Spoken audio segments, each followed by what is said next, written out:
आपके सामने ये जूम लाइब्रेरी का एक क्लिप है। जूम लाइब्रेरी आपकी बाकी जो फिजिकल लाइब्रेरीज होती है उसी का एक वर्चुअल कॉन्सेप्ट है। यहाँ पर आप यूपीएससी, स्टेट पीसीएस या फिर किसी दूसरे कॉम्पिटिटिव एग्जाम्स के लिए जो बाकी लोग प्रिपरेशन कर रहे हैं उनके साथ एक नॉन डिस्टर्बिंग एनवायरनमेंट में अपनी पढ़ाई कवर कर सकते हो। एंड आपको एक ऑर्गेनाइज एनवायरनमेंट मिलता है जहाँ कोई डिस्टर्बेंस भी नहीं होती है, प्लस में आपके सिटिंग आवर्स बहुत अच्छे से इंप्रूव हो जाते हैं। एंड इसके अलावा हम लोग कुछ शेड्यूल्स भी रन करते हैं एग्जाम स्पेसिफिक जो भी हो रहा होता है, जो आपको सिलेबस वगैरह कवर करने में बहुत हेल्प करता है। So you get a very organize environment to increase your sitting hours. अगर आप इस कॉन्सेप्ट को ज्वाइन करना चाहते हो तो इसी वीडियो के नीचे टेलीग्राम चैनल का लिंक है, आप टेलीग्राम चैनल पर जाइए, वहाँ पर डिस्क्रिप्शन में एडमिन का यूज़र नेम होगा, आप कॉन्टैक्ट करके जूम लाइब्रेरी को ज्वाइन कर सकते हो। प्रणाम देवियों और सज्जनों, हम लोग फेब 2024 की मैगज़ीन कवर कर रहे हैं। ये लास्ट वीडियो है इस मंथ की। इससे पहले जो 3 वीडियो आए थे उसमें पॉलिटी, आईआर, इकोनॉमी, सिक्योरिटी और एनवायरनमेंट कवर हो चुका है। अभी जो आप वीडियो देख रहे हैं इसमें रिमेनिंग टॉपिक्स हम लोग कवर करने वाले हैं। कुछ इन्फॉर्मेशन, पूरी मैगज़ीन के चारों पार्ट्स अभी अपलोड हो चुके हैं। जब ये वीडियो अपलोड हो चुकी तो टेलीग्राम चैनल पर आपको ये हाईलाइटेड पीडीएफ भी मिल जाएगी। टेलीग्राम चैनल का लिंक नीचे डिस्क्रिप्शन में है। एंड कुछ पीडीएफ्स में जिनमें एनोटेशंस है उनको लेने के लिए आपको टेलीग्राम चैनल से एडमिन को डायरेक्टली कॉन्टैक्ट करना पड़ेगा। Let's start with our topics. हमारा सोशल इश्यूज़ में सबसे जो पहला टॉपिक है that is about senior care reforms in India. अब यहाँ पे हम लोग बात करेंगे बहुत हद तक सीनियर सिटीजन्स के बारे में। तो रिसेंटली नीति आयोग ने एक पेपर रिलीज़ किया था जहाँ पर उन्होंने बात की थी कि हम लोग अपने देश में किस तरह से ऐसे बदलाव लेके आएंगे जिससे हमारे जो बुज़ुर्ग लोग होते हैं उनकी रख रखाव में हम लोग और उन्नति कर सकते हैं। थोड़ा सा हमें आइडिया लगाना पड़ेगा कितने ऐसे लोग हैं हमारे देश में जो बुज़ुर्ग की कैटेगरी में आते हैं। पॉपुलेशन का भी हम लोग ग्राफ देखने की कोशिश करेंगे।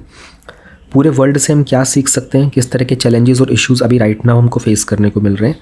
एंड नीति आयोग के इस पेपर ने कुछ रिकमेंडेशंस दिए थे कि अगर हम इन चीज़ों को, इन सुझावों को अगर अपनाना शुरू करेंगे तो हम जो रिफॉर्म्स को एनविजन कर रहे हैं वो फुलफ़िल हो पाएंगे। इसके अलावा सीनियर केयर सपोर्ट का जो फ्रेमवर्क है हमारे कंट्री में कॉन्स्टिट्यूशनल लीगल, उसको भी जानने की कोशिश करते हैं। We should start with this chart, population by the broad age groups. So 1950 से और हमने 2050 तक का हम लोगों ने आइडिया लगाया हुआ है क्योंकि उसमें कुछ चीज़ें एक्सपेक्टेशन के हिसाब से की जा रही हैं। अगर आप देखोगे 1950 के टाइम पर, देन अभी 2025 को अगर हम इतना ग्राफ भी देखते हैं तो दिस ब्लू लाइन ये दर्शाती है बिल्कुल छोटे बच्चे जो जिनका जब जन्म हुआ है उससे 14 की एज तक। तो ये जो पॉपुलेशन है ना, ये परसेंटेज में नीचे गिर रही है। पहले इसका परसेंटेज अराउंड 38% के आसपास था, अब यही पॉपुलेशन क्लोज टू 25% के पास आ चुकी है। So this change is being observed. And if you talk about the other group like 15 to 59 which is we consider this age the working group also. Now 15 to 59 को भी अगर आप देखोगे, earlier it was somewhere close to 58%, but now when it comes to 2025 it has increased, it has reached up to 65%. So this is kind of a good news क्योंकि ये पूरी working class होती है ना। इसमें एक डिप देखने को मिला था, then it increased and further it has increased. We are expecting कि आने वाले अगले 25 सालों में ये दोबारा से अपना एक स्टेटस मेंटेन करेगा 60 का।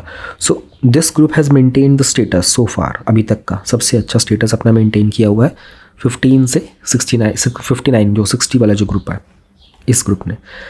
When we come out on 60 years and above, जिन्हें हम बुज़ुर्ग की कैटेगरी में भी काउंट करते हैं, so this one is here, ये यहाँ पर है हमारा।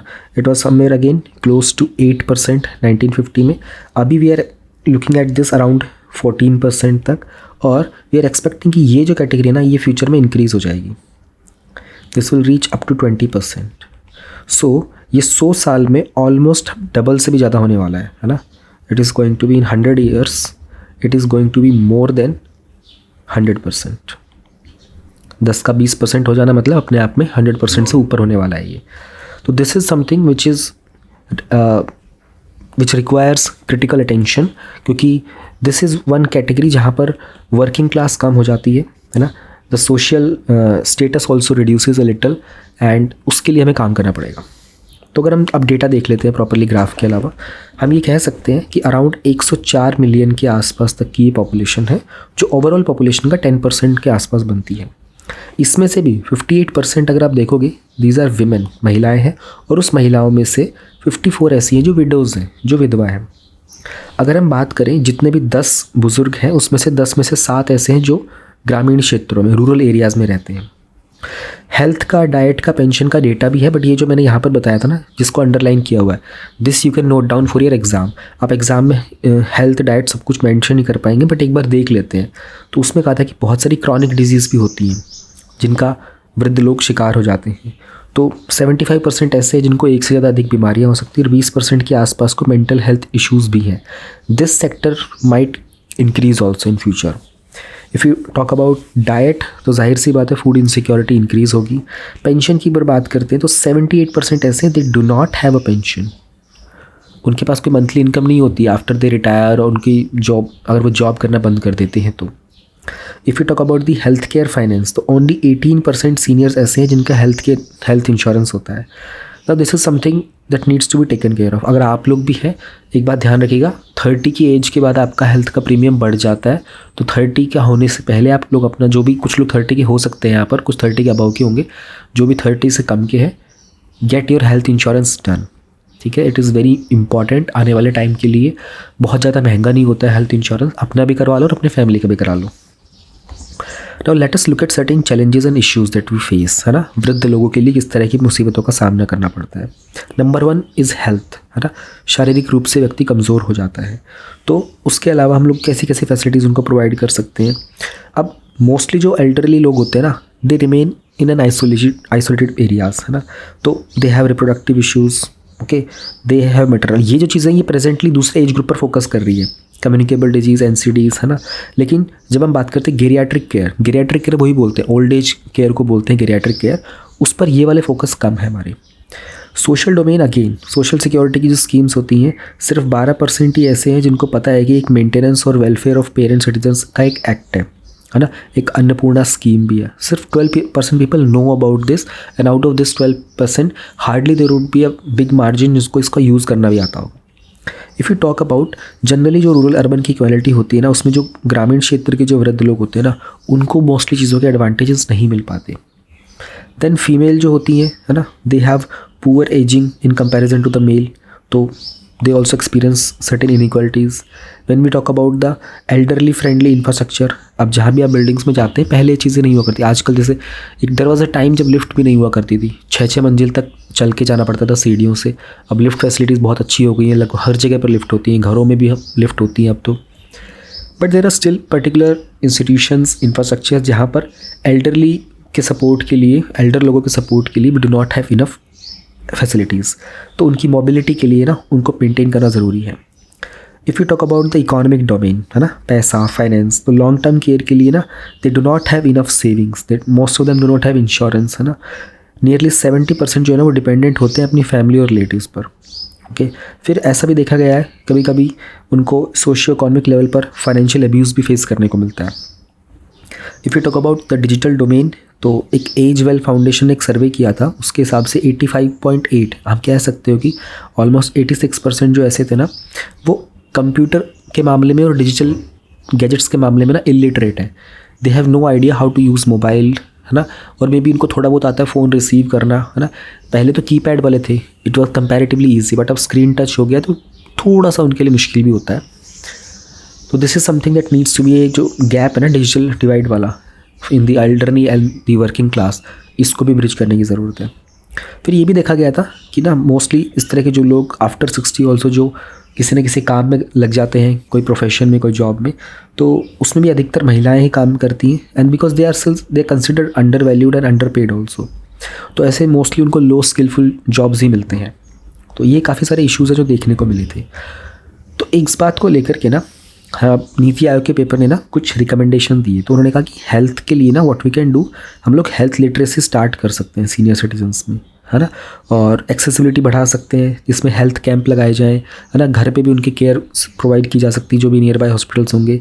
मोबाइल मेडिकल यूनिट्स जो मूवेबल होते हैं, बाकी प्लेटफॉर्म्स भी प्रिवेंटिव हेल्थ को सपोर्ट कर सकते हैं। टाइम टू टाइम पर अगर हम लोग चेकअप वगैरह कराएंगे तो there is a high possibility कि we can stop from any kind of disease to happen also. फिर इन चीज़ों में हमें R&D पे भी काम करना पड़ेगा, है ना। We have to figure out public और प्राइवेट सेक्टर दोनों को किस तरीके से हम लोग इंटीग्रेट कर सकते हैं। सोशल एम्पावरमेंट के लिए हमें we have to sensitise things कि किस तरीके से इनका सोशल इंक्लूजन किया जा सकता है, तो उस तरफ हमें अपने प्रयत्न बढ़ाने पड़ेंगे और हमारी जो लीगल अवेयरनेस होती है उस पर काम करना पड़ेगा ना। We have to work for assisted living facilities. अब असिस्टेड लिविंग फैसिलिटीज़ क्रिएट करने के लिए huge amount of planning, awareness, है ना, integrating multiple departments and then funding is also required, research is to be done. तो ऐसी residential care facilities बनाना। फिर we can have other where support groups, है ना, पीयर सपोर्ट ग्रुप्स होते हैं where these people can meet, they can have time social gathering type में, they can exchange their experiences about various issues. एक हमें portal create करना पड़ेगा, centralise portal, है ना, जिसमें हर तरह की इन्फॉर्मेशन प्रोवाइड की जाएगी, हर तरह की सर्विस की फैसिलिटीज़ प्रोवाइड की जा सकती है to the senior citizens. When it comes to the economic empowerment, we can have certain programs, schemes, workshops for reskilling, है ना। There are people who are physically, mentally healthy even in the senior citizens age group. They, if they are willing, they can enroll themselves, वो खुद को reskill करके, upskill करके और भी नए काम कर सकते हैं। Some people are not physically capable to do certain things, they can do other works जिसमें ज़्यादा मूवमेंट ना हो, है ना। पब्लिक फंड्स और इंफ्रास्ट्रक्चर पे काम कर सकते हैं कि about we can definitely pension support extend किया जा सकता है। डिजिटल एम्पावरमेंट के लिए, है ना, वी कैन हैव सर्टेन जो डिवाइस को परचेज़ करने के लिए we can make them discountable, affordable. And digital literacy increase करने के लिए भी वी कैन क्रिएट कैंप्स और फ्री कैंप्स हो सकते हैं, है ना, वेबिनार्स टाइप में कंडक्ट किए जा सकते हैं, वर्कशॉप्स की जा सकती हैं। फिर द मोस्ट इंपॉर्टेंट थिंग इसकी पब्लिक प्राइवेट पार्टनरशिप होती है और CSR में भी they can take up initiatives, companies, institutions जो भी CSR के पार्ट होते हैं, they can come up with ideas again कि कंडक्टिंग सेमिनार्स, है ना, going door to door, meeting with people, doing some surveys and educating them, है ना, noting down their issues, helping them with की knowing about the various upcoming schemes and everything. तो ये सब चीज़ें रिकमेंड की गई हैं नीति आयोग के पेपर के द्वारा। अब see this is very important for your mains. अगर आप मेंस में नीति आयोग के द्वारा दी गई रिकमेंडेशन लिखोगे ना, उसके मार्क्स आपको ज़्यादा मिलेंगे। तो कल को अगर ये टॉपिक आता है आपका एग्जाम में, आप वहाँ लिखो एज पर the NITI Aayog's paper these are the recommendation, suggestions, way forward, road ahead, ये सारी चीज़ें होती हैं। भारत के अंदर आर्टिकल 41 की अगर आप बात करो संविधान में, वहाँ पर हम लोग बात करते हैं, है ना, ओल्ड एज में हर तरह की सपोर्ट प्रोवाइड करने के लिए। इनफैक्ट हमारा जो 7th शेड्यूल है जहाँ पर सारे सब्जेक्ट्स डिवाइड किए गए थे, तो स्टेट लिस्ट के अंदर नंबर 9, है ना, कंकरेंट लिस्ट के अंदर भी मल्टीपल चीज़ें जहाँ पर हम लोग old age pension, social security की बात करते हैं। देन हमारा जो हिंदू अडॉप्शन मेंटेनेंस एक्ट है, उसमें भी एजेड पेरेंट के ऊपर एक एजेड पेरेंट को की जो कस्टडी होती है उसको मेंटेन करना भी एक ऑब्लिगेशन आता है। इनकम टैक्स एक्ट में, है ना, उनको डिस्काउंट मिलता है टैक्स का। मेंटेनेंस वेलफेयर एक्ट बनाया गया था। नालसा में फ्री सर्विसेज प्रोवाइड की जाती हैं। ये टॉपिक हम लोगों ने कवर किया ही था इसी मंथ की। ये 4th वीडियो चल रही है फेब की। फर्स्ट वीडियो में नालसा कवर किया था। पॉलिसी के लिए we have national policy for older person, national social assistance program, then Atal Vayo Abhyuday Yojana, then we have multiple schemes. एक सेक्रेड पोर्टल था, है ना, उसकी फुल फॉर्म है senior able citizen for re employment in dignity, तो they can have job in the private sector. Then we have SAGE initiative, senior aging growth engine.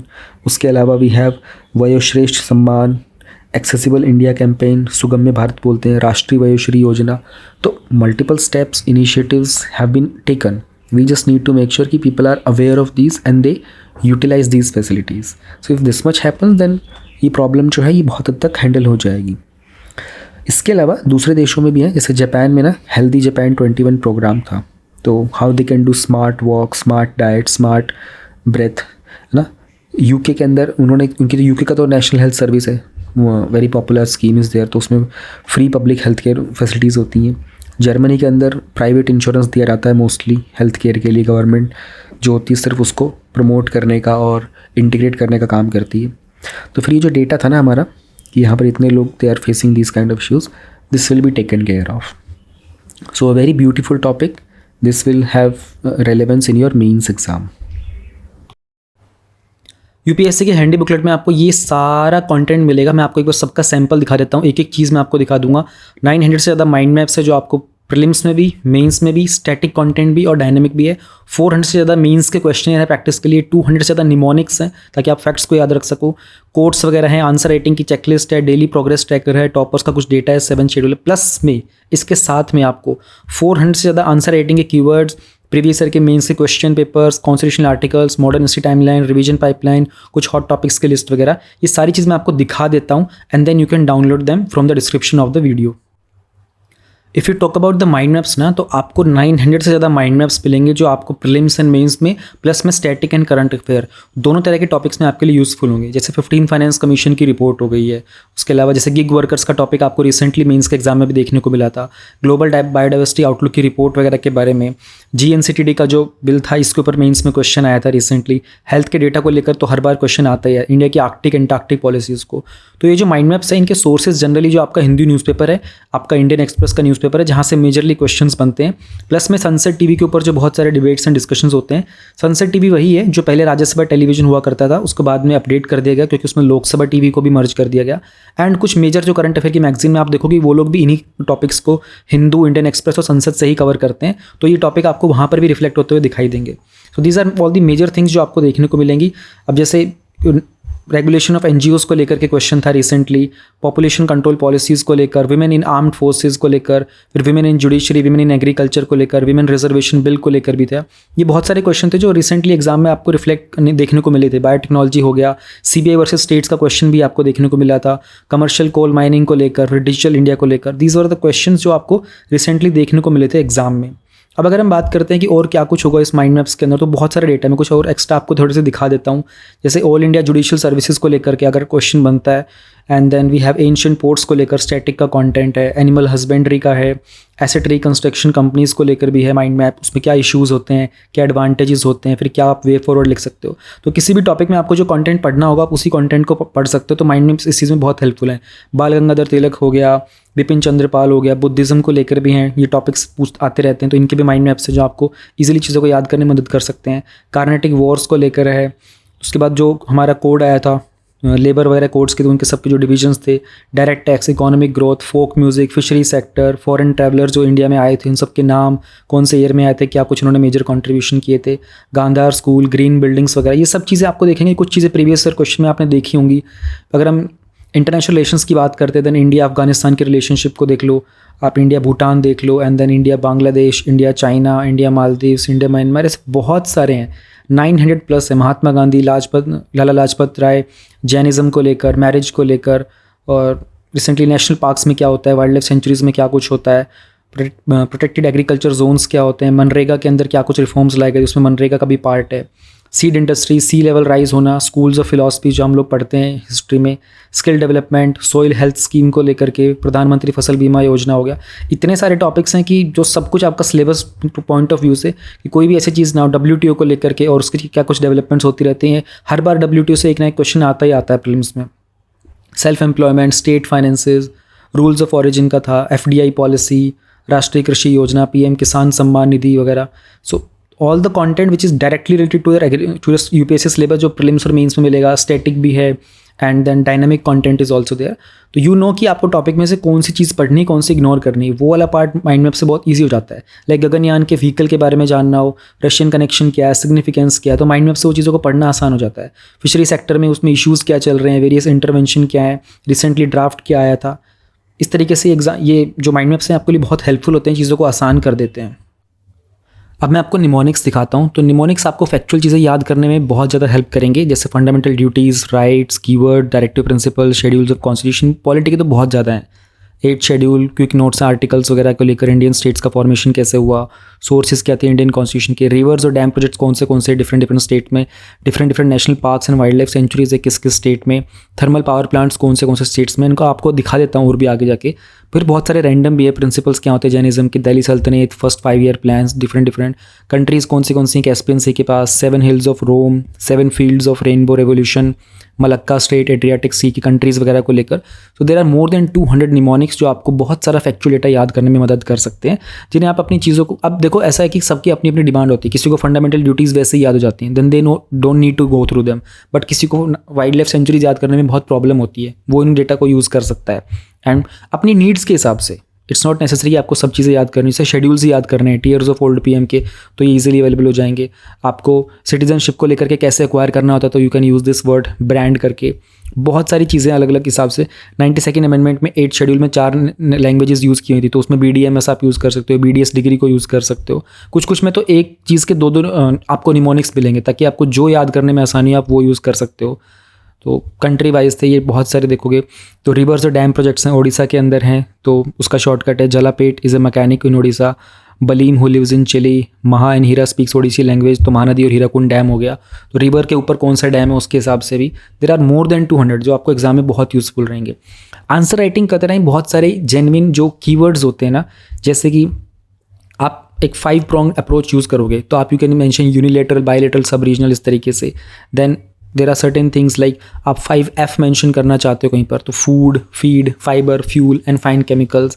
उसी तरीके से आप और भी चीज़ें देखोगे, 4D करना हो, discuss, debate, decide, disruption, from top down to bottom up, जैसे नीति आयोग में ये चीज़ यूज़ करते हैं। 3S में स्किल, स्केल, स्पीड, ऐसे मोर देन 400 हैं जो डिफरेंट आप GS 1, 2, 3, 4 अपने ऑप्शनल में, एसेज में आप इस तरह के कीवर्ड यूज़ कर सकते हो, जैसे कि साफ नीयत, सही विकास और life cycle based approach, terrorism and talks के not go together, double edge sword, और 3Ps में जो suitable product, transparent process, committed people, ये एथिक्स में यूज़ हो सकता है।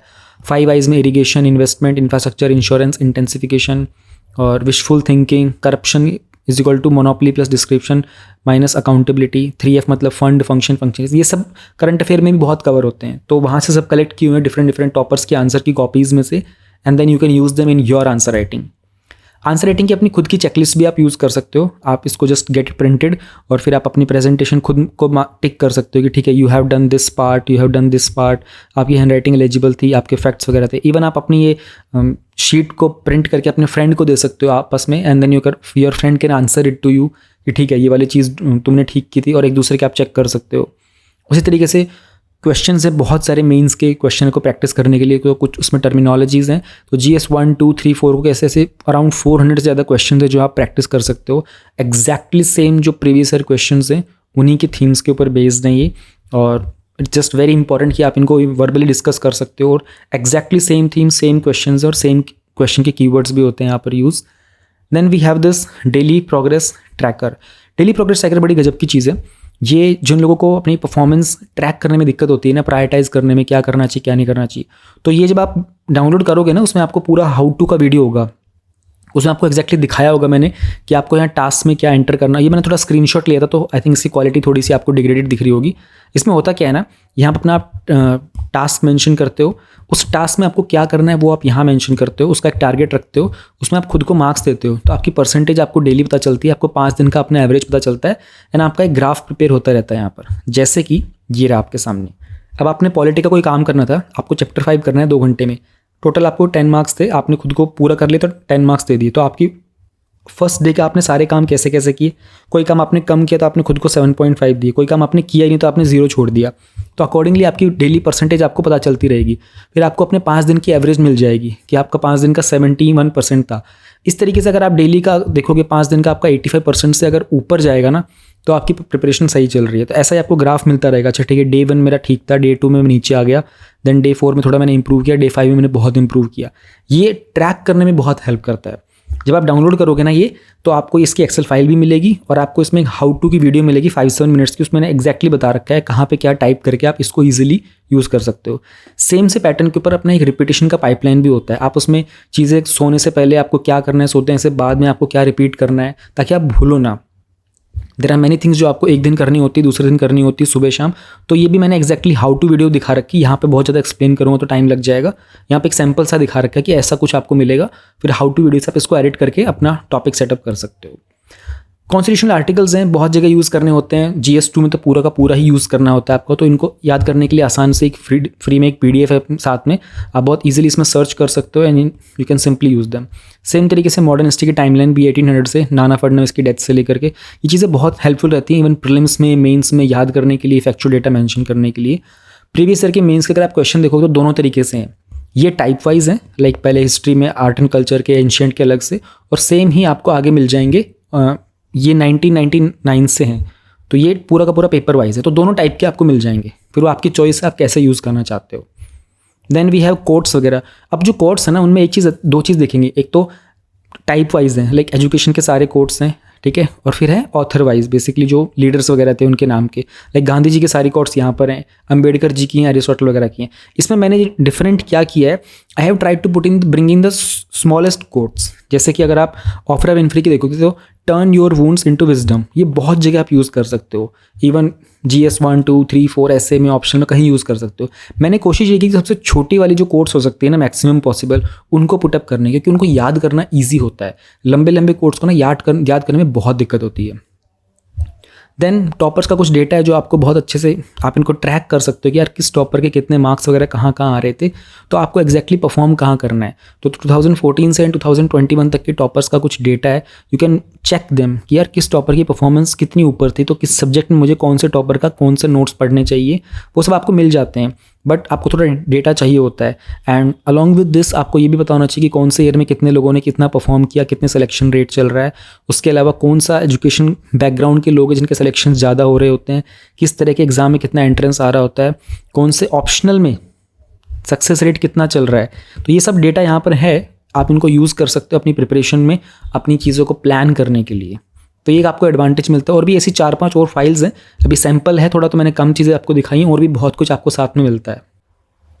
अब बात करते हैं कंटेंट को डाउनलोड करने की, कुछ डिस्काउंट की, कुछ अपडेट्स की और कुछ वैलिडिटी की। तो जो आप वीडियो देख रहे हो, इसी वीडियो के डिस्क्रिप्शन में डाउनलोड का लिंक है, जब आप उस पर क्लिक करोगे तो सामने जो पेज है ये खुल जाएगा। अब इसमें डिफरेंट चीज़ें हैं। सबसे पहले जो रेड में है ये तो ओवरऑल है, यानी कि जो भी मैंने आपको कंटेंट दिखाया था प्लस में जो एडिशनल फ्री कंटेंट था वो भी आपको साथ मिलेगा।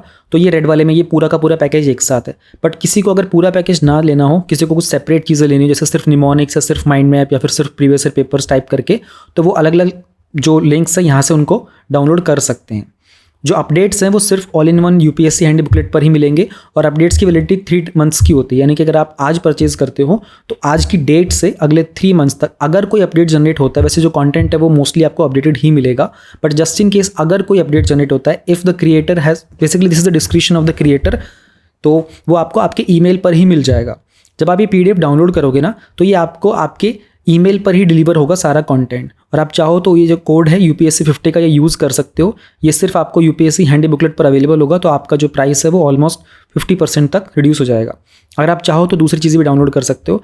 जब आप परचेज कर लोगे तो आपको अपने ईमेल पर जाना है, वहाँ आपको सर्च करना है इंस्टामोजो सर्च करते ही आपको 2 ईमेल्स मिलेंगे। एक पे आपका PDF का बिल होगा और दूसरे में आपकी ये जो इंडेक्स PDF होगी जिसमें आपका ये कॉन्टेंट होगा। तो अगर जस्ट इन केस आपको वो सर्च करने में इशू हो रहा हो तो अपने ईमेल में आप इजीली सर्च करना इंस्टामोजो या फिर UPSC हैंडी बुकलेट, या फिर इस वीडियो के डिस्क्रिप्शन में टेलीग्राम चैनल का लिंक है, वहाँ से आप एडमिन को कांटेक्ट करके भी अपने इस इशू के बारे में डिस्कस कर सकते हो। जस्ट इन केस अगर आपको ईमेल ना मिल रहा हो तो कोई भी जो कम्युनिकेशन होगा अपडेट वगैरह का भी, वो भी सब ईमेल के थ्रू ही होगा। जब आप प्रोडक्ट को परचेज करते हो तो विद इन 7 डेज़ आप उस प्रोडक्ट को अपने डिवाइस में डाउनलोड करके सेव भी कर सकते हो, तो वो आप हमेशा के लिए आपके पास रहेगा। तो आप कर लीजिएगा, द मोमेंट आप परचेज करो उसको अपने डिवाइस में सेव कर लेना, अपना खुद का एक बैकअप क्रिएट कर लेना। सारी फाइल डाउनलोडेबल है, आप हमेशा के लिए लाइफ टाइम उन फाइल्स को अपने पास रख सकते हो। डाउनलोड का लिंक डिस्क्रिप्शन में है, क्विकली परचेज करो, अदरवाइज ये डिस्काउंट जो कूपन है ये कभी भी खत्म हो सकता है, एक्सपायर हो सकता है। In the next topic we will be talking about the menstrual leave policy. तो रिसेंटली कुछ डिस्कशन थे कि क्या इंडिया में हम लोग एक पेड मेंस्ट्रुअल लीव पॉलिसी लेके आ सकते हैं। तो जो महिलाएं वर्किंग होती हैं, है ना, ऑफिस वगैरह काम बिजनेस जो भी करती हैं, तो उनको लीव मिलेगी अगर ये पॉलिसी ऐसी बनती है, तो it will be a paid leave during their period of menstruation. तो इट्स अ 3, 4, 5 डेज़ पीरियड होता है, उसमें they will be taking a leave, तो उसमें उनके पैसे नहीं कटेंगे। इस तरह की नीति लाने की बात की जा रही है।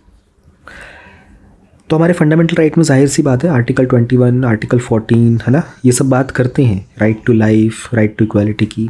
एंड हमारे कॉन्स्टिट्यूशन में आर्टिकल 15 में ये भी था कि महिलाओं के लिए और बच्चों के लिए संविधान में कुछ स्पेशल, कुछ खास प्रावधान भी जारी किए जा सकते हैं।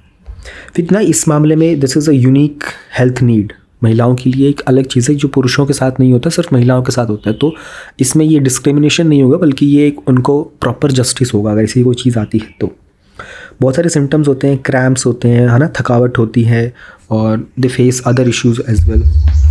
It mitigates the presenteeism. Now this is something that we have to understand. Presenteeism का मतलब बात की जा रही है lost productivity when they are not fully functioning in the work place, क्योंकि कोई बीमारी हो सकती है, इंजरी हो सकती है किसी भी व्यक्ति के साथ। जब ऐसा होता है तो we call it the presenteeism, है ना, that you are not able to function properly. तो ये होता है ना।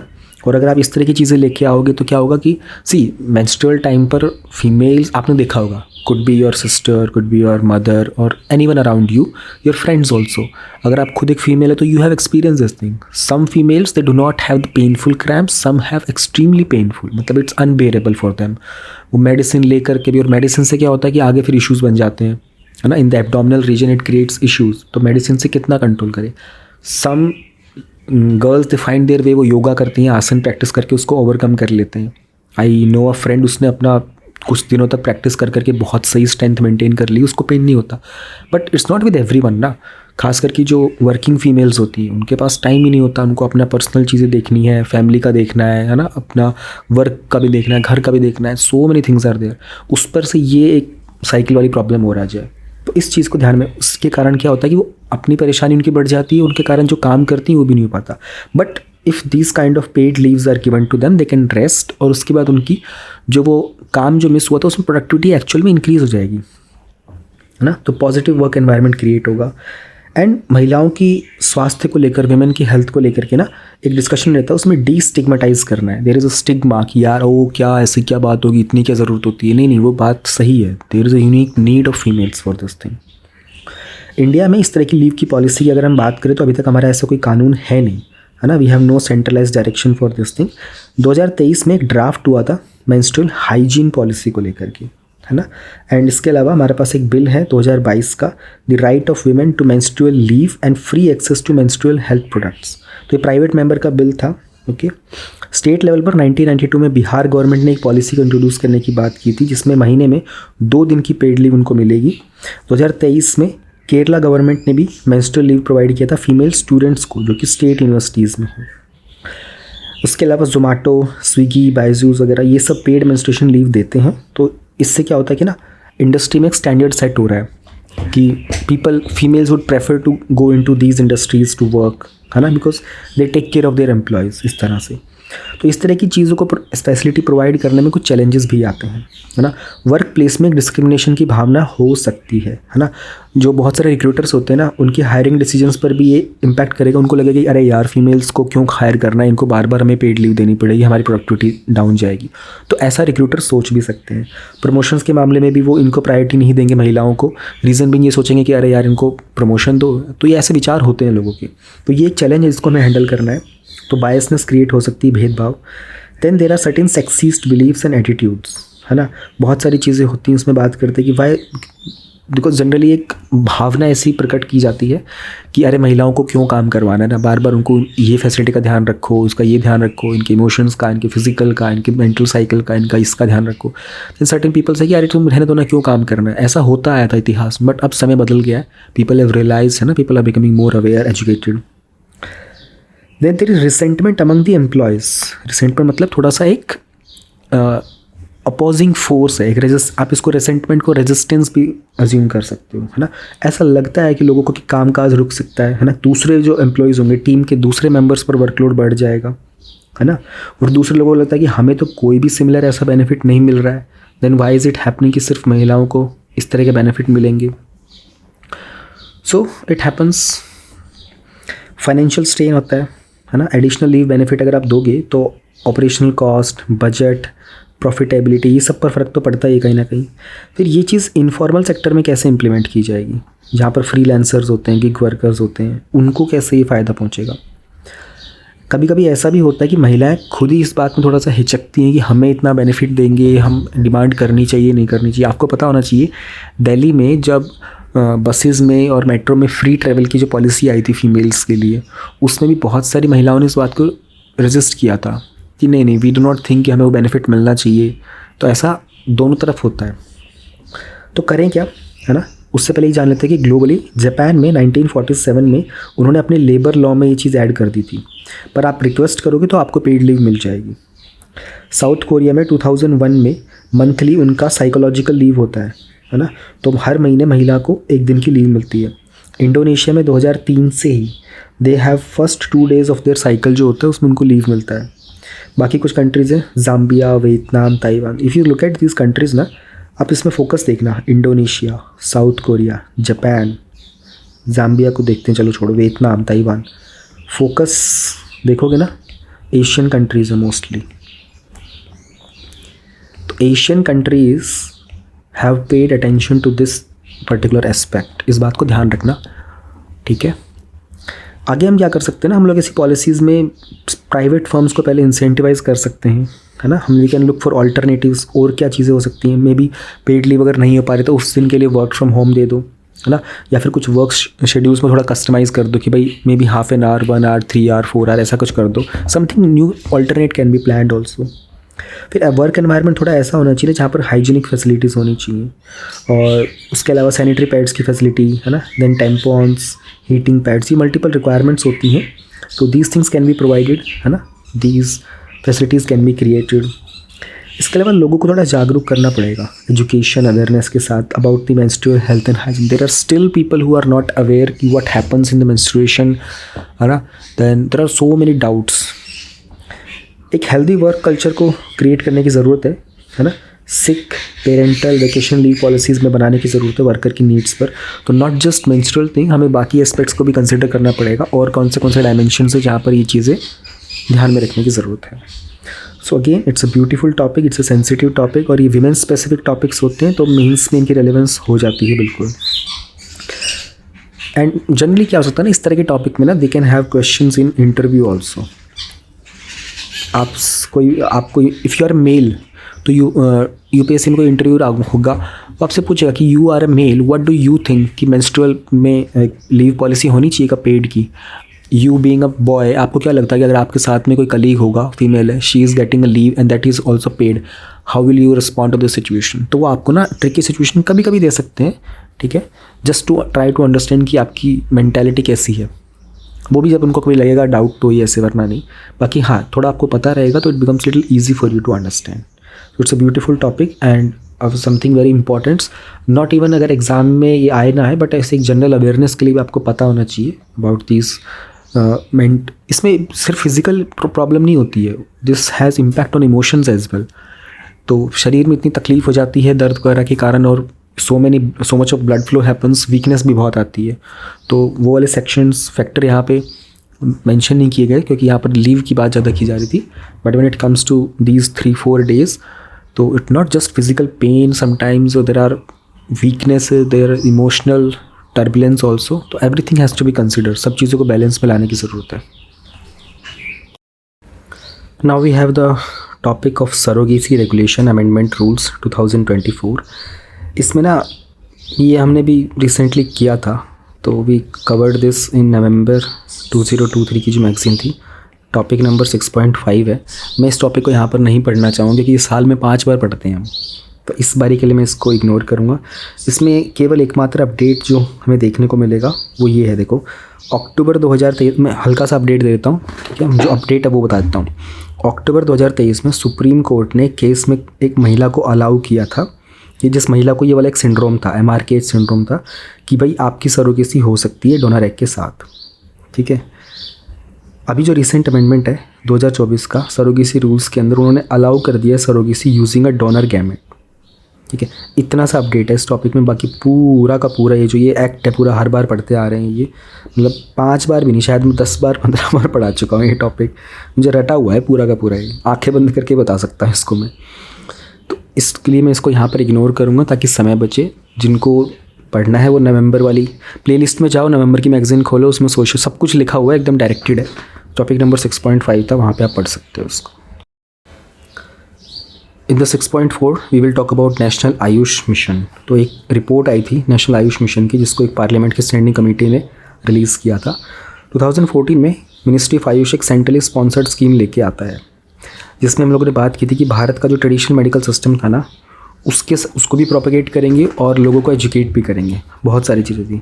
तो आयुष की सर्विसेज को कैसे एक्सेसिबल बनाया जाएगा, है ना, कैसे हम लोग ऐसे मेडिसिनल प्लांट का कल्टीवेशन भारत में बढ़ाएंगे, और आयुष प्रैक्टिसेस के बारे में लोगों को जागरूक करना। तो इसको टेन्योर रखा गया था 12 साल का, 2026 का अभी। तो अभी तक, है ना, 2022-23 के हिसाब से अगर देखते हैं तो अभी तक तकरीबन 8.5 करोड़ बेनिफिशरीज़ हैं इस स्कीम की। कुछ कंपोनेंट्स थे इसमें, है ना। तो उसमें प्राइमरी हेल्थ सेंटर्स बनाएंगे, community health centers, district hospitals, AYUSH Gram बनेंगे, AYUSH public health programs, essential drugs जो भी दवाइयाँ होती हैं वो प्रोवाइड की जाएंगी, है ना। 10 बेड वाले, 30 बेड, 50 बेड वाले आयुष हॉस्पिटल्स होंगे। पुराने जो गवर्नमेंट के डिस्पेंसरीज वगैरह थे उन सबको चेंज किया जाएगा, है ना। दूसरे जो पुराने हॉस्पिटल थे उनको अपग्रेड किया जाएगा। उसके अलावा हेल्थ और वेलनेस सेंटर्स बनाए जाएंगे, आरोग्य मंदिर, है ना। तो बहुत सारे कंपोनेंट्स थे इस पूरे के पूरे स्कीम के। अब ज़रा देखते हैं, कॉम्प्रिहेंसिव रिपोर्ट आई तो रिपोर्ट ने बताया था कि 2022-23 के रिवाइज एस्टिमेट्स के हिसाब से सिर्फ 85% जो फंड थे ना उनको यूटिलाइज़ किया गया था। मेडिसिन की क्वालिटी को लेकर के भी कुछ कंसर्न रेज किए गए थे, है ना। और उसमें कहीं कुछ जगह पर मेटल का जो कंटेंट था ना, धातु, वो ज़्यादा पाई गई थी। 69% जो आयुष हॉस्पिटल्स थे ना वो अभी तक अंडर कंस्ट्रक्शन चल रहे हैं, ये एक प्रॉब्लम थी। 65% जो हमारे ये हेल्थ वेलनेस सेंटर्स थे ये एस्टेब्लिश हो पाए हैं। एडमिनिस्ट्रेटिव डिले बहुत सारे थे, कुछ यूटिलाइजेशन सर्टिफिकेट्स मिलते थे, है ना, उसमें फ़ंड ना होने की वजह से डिले हो रहा था। उसके अलावा जहाँ पर भी हमको सेटअप करना था जिस भी स्टेट्स में, तो यूनियन टेरिटरी जो स्टेट्स है जहाँ पर separate department of AYUSH exist ही नहीं करता है, राइट। और सोवा रिग्पा को एक्सक्लूड कर दिया गया था नेशनल आयुष मिशन से। तो कुछ इश्यूज़ थे जो उन्होंने रिपोर्ट में हाईलाइट किए थे। Then you need to remember them, it's important to know about these challenges. तो रिपोर्ट नहीं, कुछ वे फॉरवर्ड भी बताया था, बट और भी कुछ ऐसी चीज़ें थी जो अदर तरीके से हम लोगों ने आइडेंटिफाई की गई थी इसमें।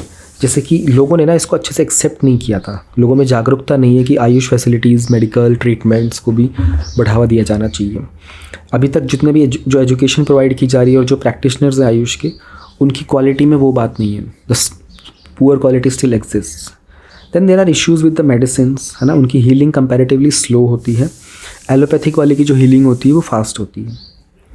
Then mainstream health care से हम लोग इसको इंटीग्रेट नहीं कर पाए, तो there is a question mark till date, क्योंकि मेन स्ट्रीम जो है वो डिमांड करता है अबाउट सर्टेन एविडेंस की, सर्टेन प्रूफ्स की, तो इसमें टाइम लगता है थोड़ा सा।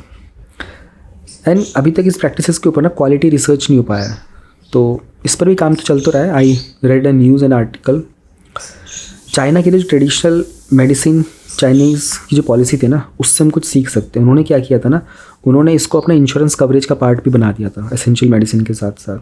फिर उन्होंने अपने पुराने ट्रेडिशनल वाले थे ना उनको मॉडर्न के साथ इंटीग्रेट बड़े अच्छे से किया था, है ना।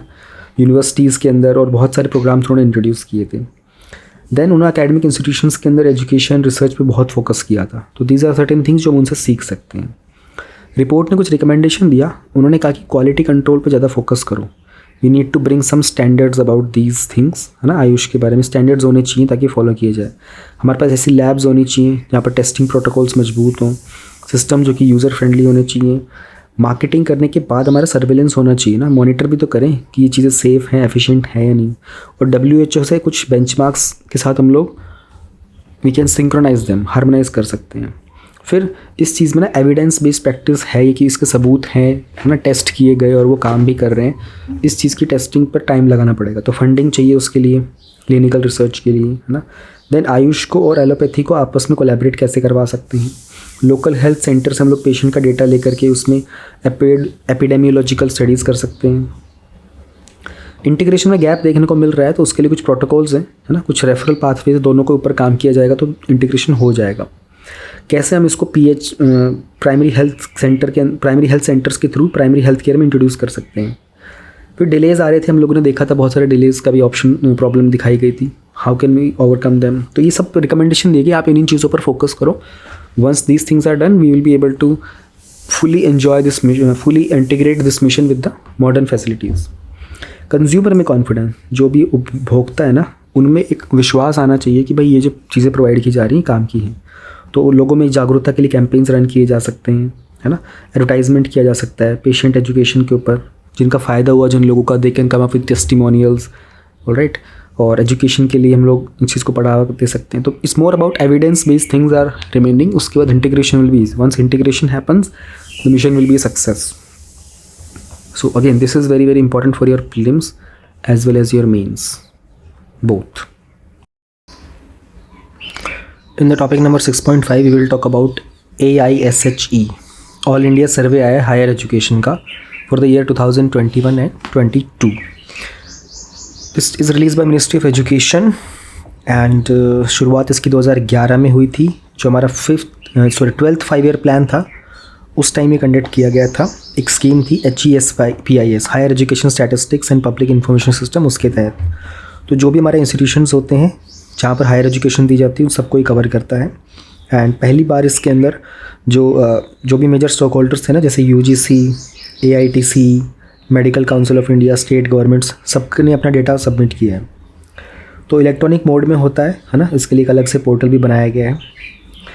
तो कुछ कैटेगरीज़ हैं कौन से इंस्टीट्यूशंस होंगे, जैसे यूनिवर्सिटी हो गई है ना, जो डिग्रीज़ देती हैं, कॉलेजेस वगैरह हो गए है ना, which are not empowered to degrees. And कुछ स्टैंड अलोन इंस्टीट्यूशंस भी होते हैं जो डिप्लोमा, PG डिप्लोमा वगैरह प्रोवाइड करते हैं, पॉलीटेक्निक टाइप के।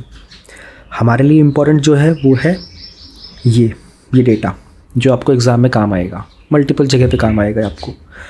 अगर हम नंबर ऑफ़ इंस्टीट्यूशंस की बात करते हैं तो यूनिवर्सिटीज़ वगैरह हमारे पास 1168 हैं, 1168। कॉलेजेस 45,000 कॉलेजेस हैं इंडिया में, और जो स्टैंड अलोन इंस्टीट्यूशंस हैं वो 12,000 हैं। 17 यूनिवर्सिटीज़ हैं हमारे पास, जिसमें से कि 14 स्टेट पब्लिक यूनिवर्सिटीज़ हैं और 4,470 कॉलेजेस हैं। ये सिर्फ महिलाओं के लिए, only for the women. Government universities total में से 58.6 हैं, जिसमें से प्राइवेट में 73.7 का एनरोलमेंट है और टोटल एनरोलमेंट 73 का एनरोलमेंट है, उसमें से प्राइवेट में 26.3 है। देखो ये डेटा है, आपको सारा नोट डाउन करने की ज़रूरत नहीं है आपको, है ना। मेजरली एक तो विमेन वाला याद कर लेना और एक टोटल वाला नंबर में। स्टूडेंट एनरोलमेंट के अंदर टोटल जो एनरोलमेंट था वो 4.33 करोड़ चला गया है। I think this much is more than enough. ये सब मत याद करना। जेंडर पैरिटी इंडेक्स इंपॉर्टेंट होता है, ठीक है। तो अब जेंडर पैरिटी इंडेक्स के अंदर basically female gender enrolment ratio जो होता है ना, it has continue to be more than male 5th consecutive year तक। तो ये चॉइस है आपकी, but this much is more valuable. Then ये फिर इंफ्रास्ट्रक्चर लाइब्रेरीज़ का मुझे लगा नहीं कि आप कहीं भी यूज़ करोगे सिविल सर्विसेज में इसको, है ना। उसके अलावा फॉरेन स्टूडेंट्स का इंपॉर्टेंट है। इंडिया में अराउंड 47,000 के आसपास फॉरेन स्टूडेंट्स हैं, जिसमें नेपाल से 28% है, फिर अफगानिस्तान से 6.7% है। तो ये कुछ चीज़ें थी, ये आप चाहो तो देख सकते हो। आई डोंट थिंक कि एग्ज़ाम में आपको इसकी रिक्वायरमेंट होगी। जनरल अंडरस्टैंडिंग के लिए you can have a look at it कि 79% के आसपास अंडर ग्रेजुएट हैं। देन उसके बाद हमारे पास पोस्ट ग्रेजुएट 12% होते हैं। देन 6.7% डिप्लोमा है। फिर less than 1% people go for the PhD।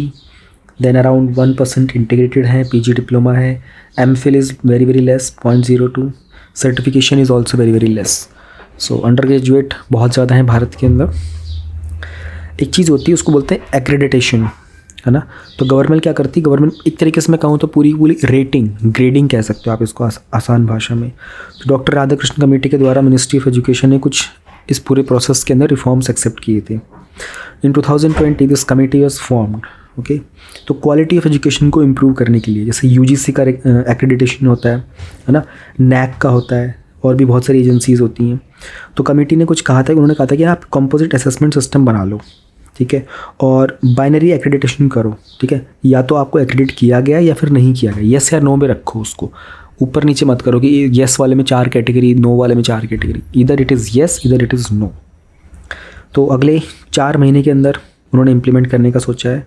फिर लेवल 1 से लेवल 5 के कुछ बात की गई थी हायर एजुकेशन इंस्टीट्यूशंस के बारे में। तो इसको इम्प्लीमेंट करने के लिए दिसंबर 2024 तक का टाइम माना गया है। एक डेटा प्लेटफॉर्म बनाने की बात की गई है। देन स्टेक होल्डर वैलिडेशन, बाकी भी कुछ प्रपोजल्स थे रैंकिंग वगैरह को लेकर के। तो multiple proposals have been given, let's see how far and how quickly these things get implemented. यहाँ से आपको मेंस का डेटा मिलेगा। प्रीलिम्स में there is very less chance कि UPSC आपसे पूछेगा, बट एक जनरल आइडिया आप रखिए कि मिनिस्ट्री ऑफ एजुकेशन ही इसको रिलीज़ करेगा। In the topic number 6.6, we will talk about Alliance for Global Good Gender Equity and Equality. तो इंडिया ने इस अलायंस को अनाउंस किया था वर्ल्ड इकोनॉमिक फोरम की जो एनुअल मीटिंग होती है स्विट्ज़रलैंड के डावोस में, वहाँ इसकी अनाउंसमेंट हुई थी। तो गवर्नमेंट, इंडस्ट्री, डेवलपमेंट ऑर्गेनाइजेशंस सब इस तरह के अलायंस मतलब संगठन में एकजुट होकर आगे आएंगे। आइडिया G20 की जो लीडर्स डिक्लेरेशन थी वहाँ से इमर्ज होकर आया था। कोशिश ये कि पूरे वर्ल्ड में जो बेस्ट प्रैक्टिसेस हैं, नॉलेज शेयरिंग वगैरह होती है ना, विमेन, हेल्थ, एजुकेशन, एंटरप्राइज को लेकर इन सबको एक जगह पे लेके आया जाए।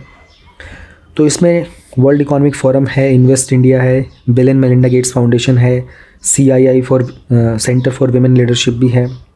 तो इंडिया के द्वारा 2023 में लॉन्च किया गया था ये न्यू दिल्ली में, CII centre for women leadership. तो इस अलायंस के अंदर और भी बहुत सारी चीज़ें होंगी। General understanding about world economic forum 1971 में बनाया गया था, हेडक्वार्टर दाओस में है, और मिशन है इसका political, business, academic, civil society, बाकी सब सोसाइटीज़ को शेप करना, इंडस्ट्री एजेंडास पर काम करना। एक G20 का डायलॉग फोरम होता है, बिजनेस 20 का, ठीक है। एक विमेन का ऑफिशियल वुमेन 20 का भी होता है, और G20 का भी एक अलायंस है, G20 एम्पावर करके। तो ये डिफरेंट चीज़ें हैं। तो इसमें क्या होगा, ये G20 के फ्रेमवर्क के अंदर ना इन सब के ऊपर होने वाली चीज़ एक्टिविटीज़ का फॉलोअप भी किया जाएगा। स्वाति करके एक पोर्टल है, हमारे जो प्रिंसिपल साइंटिफिक एडवाइज़र हैं उन्होंने लॉन्च किया था, science for women technology and innovation. तो एक सिंगल ऑनलाइन पोर्टल हम बनाना चाह रहे हैं जो इंडियन विमेन और गर्ल्स को खास करके स्टेम वाले सेक्शन में, science, technology, engineering, mathematics, medicine में रिप्रेजेंट करेगा। तो इसको NIPGR न्यू दिल्ली के द्वारा डेवलप किया गया है, which is national institute of plant genome research. तो लॉन्ग टर्म रिसर्च के लिए इक्वालिटी, डाइवर्सिटी और इंक्लूसिविटी पे काम करने के लिए। सिंपल टॉपिक था, इजी सा था, प्रीलिम्स का है ये टॉपिक आपका। ऐसे टॉपिक आपको मेंस में हार्डली मिलेंगे, प्रीलिम्स में ज़्यादा आते हैं। मतलब इंस्टीट्यूशन पूछ लेंगे, रिपोर्ट के बारे में, अलायंस इनिशिएटिव किसका है ना, उस तरह से पूछते हैं। In the topic number 6.7 we will talk about adoption.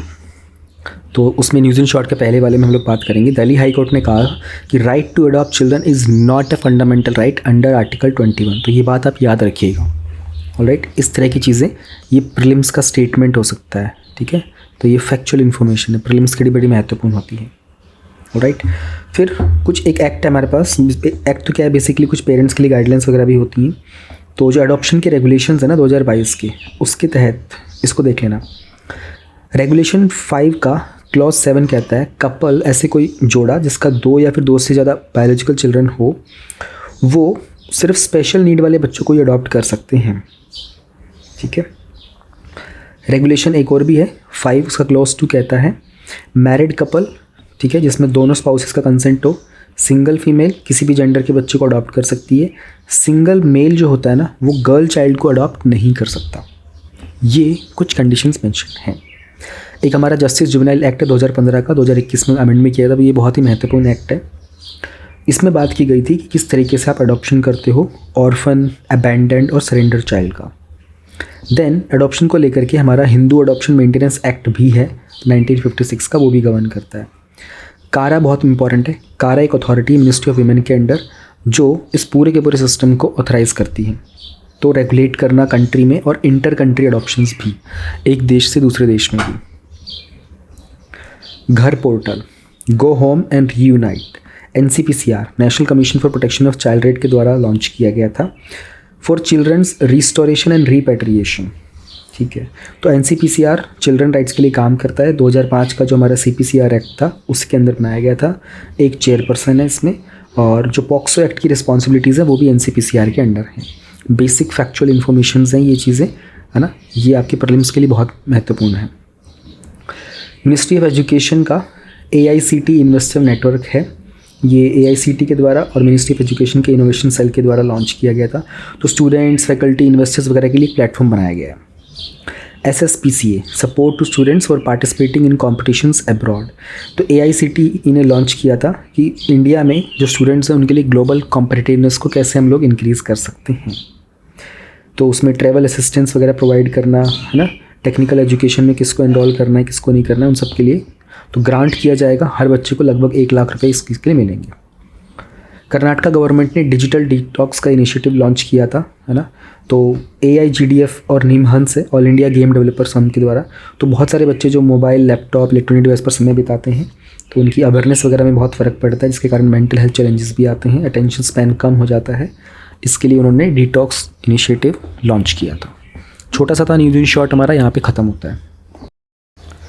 We will start with the science and tech sector, जिसमें सबसे पहले हम लोग बात करेंगे 7.1 द क्रिटिकल टेक सेक्टर्स की।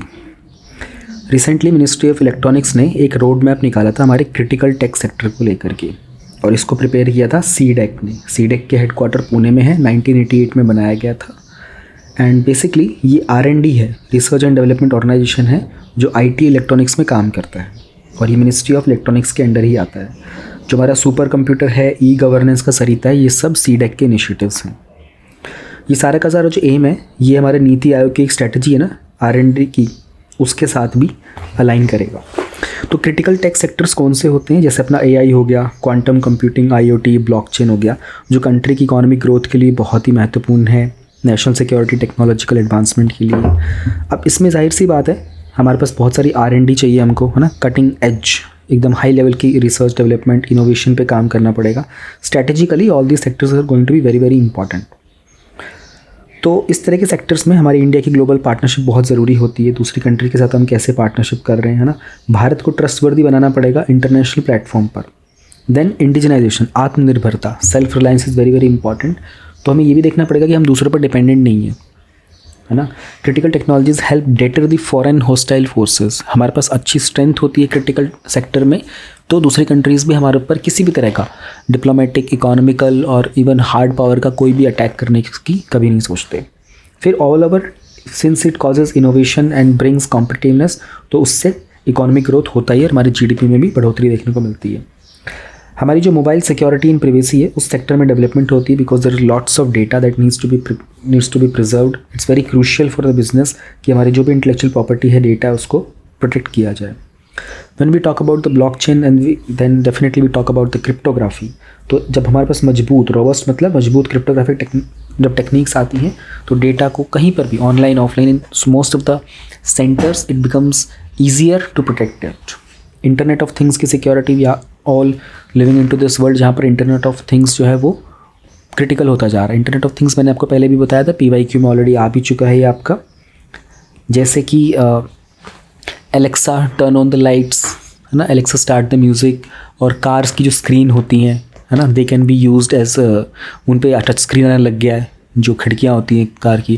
तो ये सब क्या है, धीरे धीरे थिंग्स में, चीज़ों में इंटरनेट आ रहा है अब, है ना। आप ऑफिस से बैठे बैठे अपने घर का AC ऑन कर देते हो थ्रू दी ऐप। तो ये बहुत सारी चीज़ें डेवलप हो रही हैं। तो गवर्नमेंट के कुछ इनिशिएटिव्स हैं, जैसे इंडिया आई है, नेशनल AI आर्टिफिशियल इंटेलिजेंस का पोर्टल है, नेशनल क्वांटम मिशन है, डिजिटल इंडिया फ्यूचर लैब्स भी है। ये सब इनिशिएटिव गवर्नमेंट ने ऑलरेडी लिए हैं। इस मामले में हम लोगों ने कुछ और कंट्रीज़ के साथ में कुछ एग्रीमेंट्स भी किए थे। जैसे रिसेंटली बहुत पॉपुलर हुआ था ICET का, US का और इंडिया का था। क्रिटिकल और इमर्जिंग टेक्नोलॉजीज़ को दोनों ने मिलकर, जैसे डिफेंस, स्पेस, क्वांटम, AI, इनमें पार्टनरशिप की थी। इंडिया ने ऑस्ट्रेलिया के साथ भी एक फ्रेमवर्क अरेंजमेंट किया था साइबर और साइबर इनेबल्ड क्रिटिकल टेक्नोलॉजी का 2020 में। यूरोपियन यूनियन के साथ भी हमारा हाई परफॉर्मेंस कंप्यूटिंग का एक एग्रीमेंट है ना। देन जापान के साथ 2023 में हम लोगों ने सेमीकंडक्टर को लेकर एक मेमोरेंडम ऑफ कोऑपरेशन साइन किया था। So India has already taken multiple steps, but we need to keep growing into this dimension, क्योंकि इसमें चैलेंजेस बहुत हैं। लोगों में ना अभी इतनी जागरूकता भी नहीं, people are not aware, not educated enough about this thing. तो people are not skilled enough, है ना। इसके लिए मोस्टली हमको STEM ग्रेजुएट्स की रिक्वायरमेंट होती है, because that is the field जहाँ पर ये मैच करता है पूरा का पूरा। ब्रेन ट्रेन होता है, बहुत सारे लोगों को लगता है कि इंडिया में वो स्किल्स नहीं है, तो क्या करते हैं, दूसरी कंट्रीज़ में जाना प्रेफर करते हैं, US से यूरोप, है ना। तो AI के एल्गोरिथम्स डेवलप करने के लिए हमारे पास अभी उस लेवल की कैपेबिलिटीज़ नहीं है, but we are definitely working in the same direction. फिर रिसर्च एंड फंडिंग, उसमें रिक्वायरमेंट होती है, we need more research and funding अच्छे ब्रेक थ्रू के लिए। कंपटीशन है, चाइना, US से इस फील्ड में ऑलरेडी बहुत समय से काम कर रहे हैं, they have strength and we need to compete with the someone who is already established themselves there. इसके अलावा इस सेक्टर में अगर आप देखोगे, वी नीड बिगर मशीन्स, इसमें एनर्जी कंजम्पशन होता है ना, इलेक्ट्रॉनिक वेस्ट बहुत निकलता है। फिर मैन्युफैक्चरिंग प्रैक्टिसेस को इस तरह से सेटअप करना कि they are sustainable also. This things require hard core abilities. Road map country में और भी बनाए गए हैं, है ना। तो क्वांटम के लिए 2023 से 28 का है, क्रिप्टोग्राफी के लिए 2034 तक का है, मोबाइल सिक्योरिटी के लिए वी हैव मल्टीपल थिंग्स 2034 तक, 30 तक। IoT को लेकर भी हम लोगों ने सैंडबॉक्स बनाया था। सैंडबॉक्स जो होते हैं ना, ये टेस्टिंग फैसिलिटीज़ होती हैं, एक तरीके से टेस्ट किया जाता है 2047 तक का। साइबर फॉरेंसिक के लिए social media analytics, dark web forensics 2026, 2030। Multiple road maps है, आपको सारे याद नहीं करने हैं। आप मैक्स टू मैक्स एक तो क्वांटम वाला ही ज़्यादा याद रखिए, क्वांटम के चांसेस ज़्यादा होते हैं।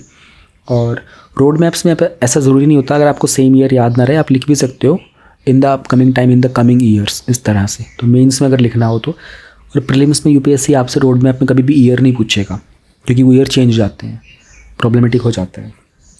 सिंपल टॉपिक है। इस तरह के टॉपिक में ना आपको डेफिनेशन ज़्यादा बड़ा रोल प्ले करती है, डेफिनेशन और कुछ इस तरह के फैक्चुअल इन्फॉर्मेशन किसी इंस्टीट्यूशन की। तो this is a fact for prelims. Again this topic has more relevance with your prelims and mains. Mains में कम चांसेस है, प्रीलिम्स में ज़्यादा चांसेस है इस तरह के टॉपिक के आपके, but it's a easy and beautiful topic.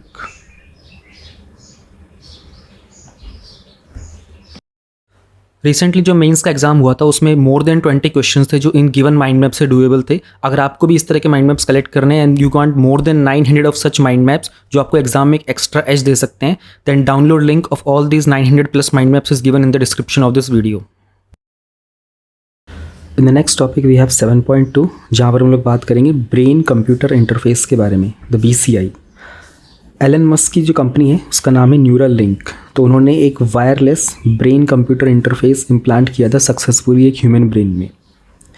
तो इसको परमिशन मिली थी ह्यूमन ट्रायल्स के लिए 2023 में from the US food and drug administration. You can go for the human trials. तो they are trying to bring some implant जो आपके brain में, basically they are planting a brain chip inside the brain which will help you talk to the computers directly.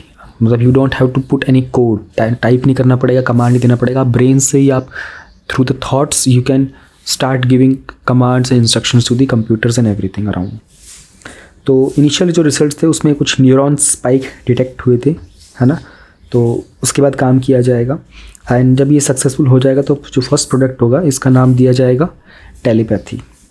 So here we have to understand what is BCI, the brain computer interface, and about telepathy also. साथ में we need to have the basic understanding about the neurons. So neurons क्या होते हैं? Simple. Brain is made up of these millions of cells, है ना। ये nerve cells होते हैं, तो ये information messengers होते हैं. So this is a neuron. इसके जो ये ending points होते हैं इनको dendrites बोलते हैं. We all have studied these things in the school, in the biology. आप सब ने पढ़ा है, ये 8th 9th के आसपास सब लोग पढ़ते हैं. इसमें एक न्यूक्लियस होता है और ये इसका जो पार्ट होता है दिस इज़ द एक्सॉन। कैसे काम करता है? सिंपल है, बहुत ज़्यादा डिटेल में जाने की ज़रूरत नहीं है for the prelims point of view. एक इम्पल्स क्रिएट किया जाता है ना। तो वो एक मैसेज से दूसरे में जाता है, उसको जो जॉइनिंग पॉइंट होता है ना उसको बोलते हैं साइनेप्स। तो basically this is the ending point, या आउटर शेल होता है और एक दूसरे का आउटर शेल होता है, तो इसके बीच में एक इलेक्ट्रिकल कनेक्शन फॉर्म होता है। So in the brain there is actually electricity going on which, जिसकी वजह से एक मैसेज एक पॉइंट से दूसरे पॉइंट पर पहुंच जाता है। सो ये पूरा का पूरा काम ऐसे ही करता है। न्यूरॉन्स का स्ट्रक्चर के हिसाब से भी have multipolar, unipolar and bipolar, ये स्ट्रक्चर्स होते हैं। No need to go in detail क्योंकि प्रीलिम्स पॉइंट ऑफ व्यू से ये ज़रूरी नहीं है। But there are 3 kind of neurons, sensory neurons, motor neurons and inter neurons.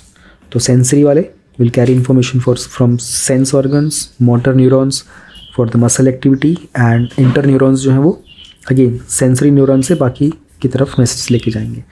Again this is not going to be asked in your prelims exam, this is just about basic information just in case you do not have any idea. Let us try to understand what is this BCI. Okay, तो how can you interact with your environment directly from the brain activity? Okay, अपने मन से ही आप किसी application या device को control कर पाओगे। ठीक है, आपको अपनी मसल्स की रिक्वायरमेंट नहीं होगी। तो एक डिवाइस होगा, कंप्यूटर होगा और एक एप्लीकेशन होगी जो कंट्रोल करेगी। फिर सिस्टम के अंदर समहाउ आपको पता चलेगा कि क्या डिसीजन था, उसका क्या इंटरप्रिटेशन हुआ। तो 2-3 तरह की चीज़ें होती हैं BCI में। एक होता है नॉन इन्वेजिव, यानी कि आपके सिर के ऊपर लगाया जाता है स्कैल्प। आप लोगों ने मूवीज़ में देखा होगा किसी के ब्रेन को कैसे कंट्रोल करते हैं, सर के ऊपर कुछ तार लगा देते हैं। एक सेमी इन्वेजिव होता है ना, तो ब्रेन का थोड़ा सा एरिया आप एक्सपोज करते हो, उस पर वो लगाते हैं। एक इन्वेजिव होता है, वो आपके कॉर्टेक्स के अंदर लगाया जाता है। ठीक है, तो जो न्यूरल लिंक है ना वो कॉर्टेक्स के अंदर लगाया गया है, वो चिप्स होती हैं, वो पूरा ब्रेन के अंदर लगता है। टेलीपैथी में BCI का यूज़ किया जाएगा, है ना। सिग्नल्स ब्रेन से ट्रांसफ़र किए जाएंगे, तो आप अपने कंप्यूटर या फ़ोन को जस्ट बाय थिंकिंग, सोच कर ही कंट्रोल कर सकते हो। तो then it also aims to restore functions when communication between brain and body is breakdown. ये फ्यूचर की चीज़ है। बट टेलीपैथी नाम अगर फ्यूचर में आता है, न्यूरल लिंक आता है, BCI आता है, then you need to understand what are they talking about. ये है क्या चीज़, फीचर्स क्या है इसके।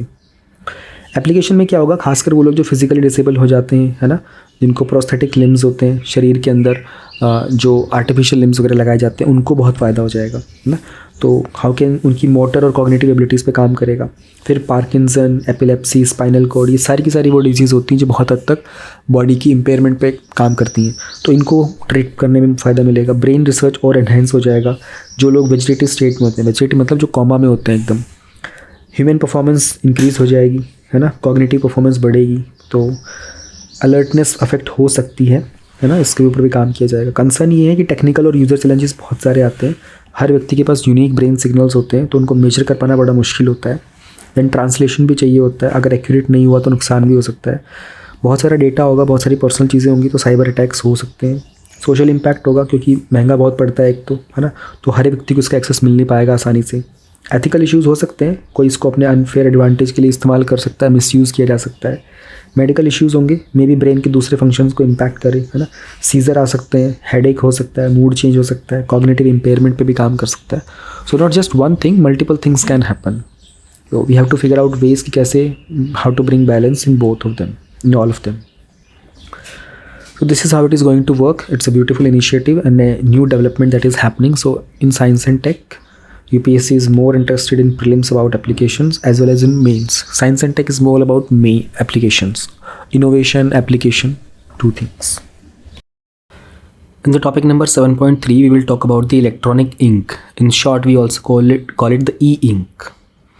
तो मिनिमल फ़ोन करके है, एक रिसेंटली काफ़ी पॉपुलर हुआ था। ये क्राउड फंडेड फ़ोन है, मिनिमल कंपनी के, इसमें बहुत सारे फीचर्स देखने को मिले थे। इन्होंने ई इंक का डिस्प्ले यूज़ किया था। तो इलेक्ट्रोफोरेटिक इंक होती है जो ई पेपर डिस्प्ले के काम आती है। आप लोगों ने किंडल देखा होगा ना, किंडल का जो डिवाइस होता है उसमें ये सिस्टम यूज़ होता है, ई इंक वाला।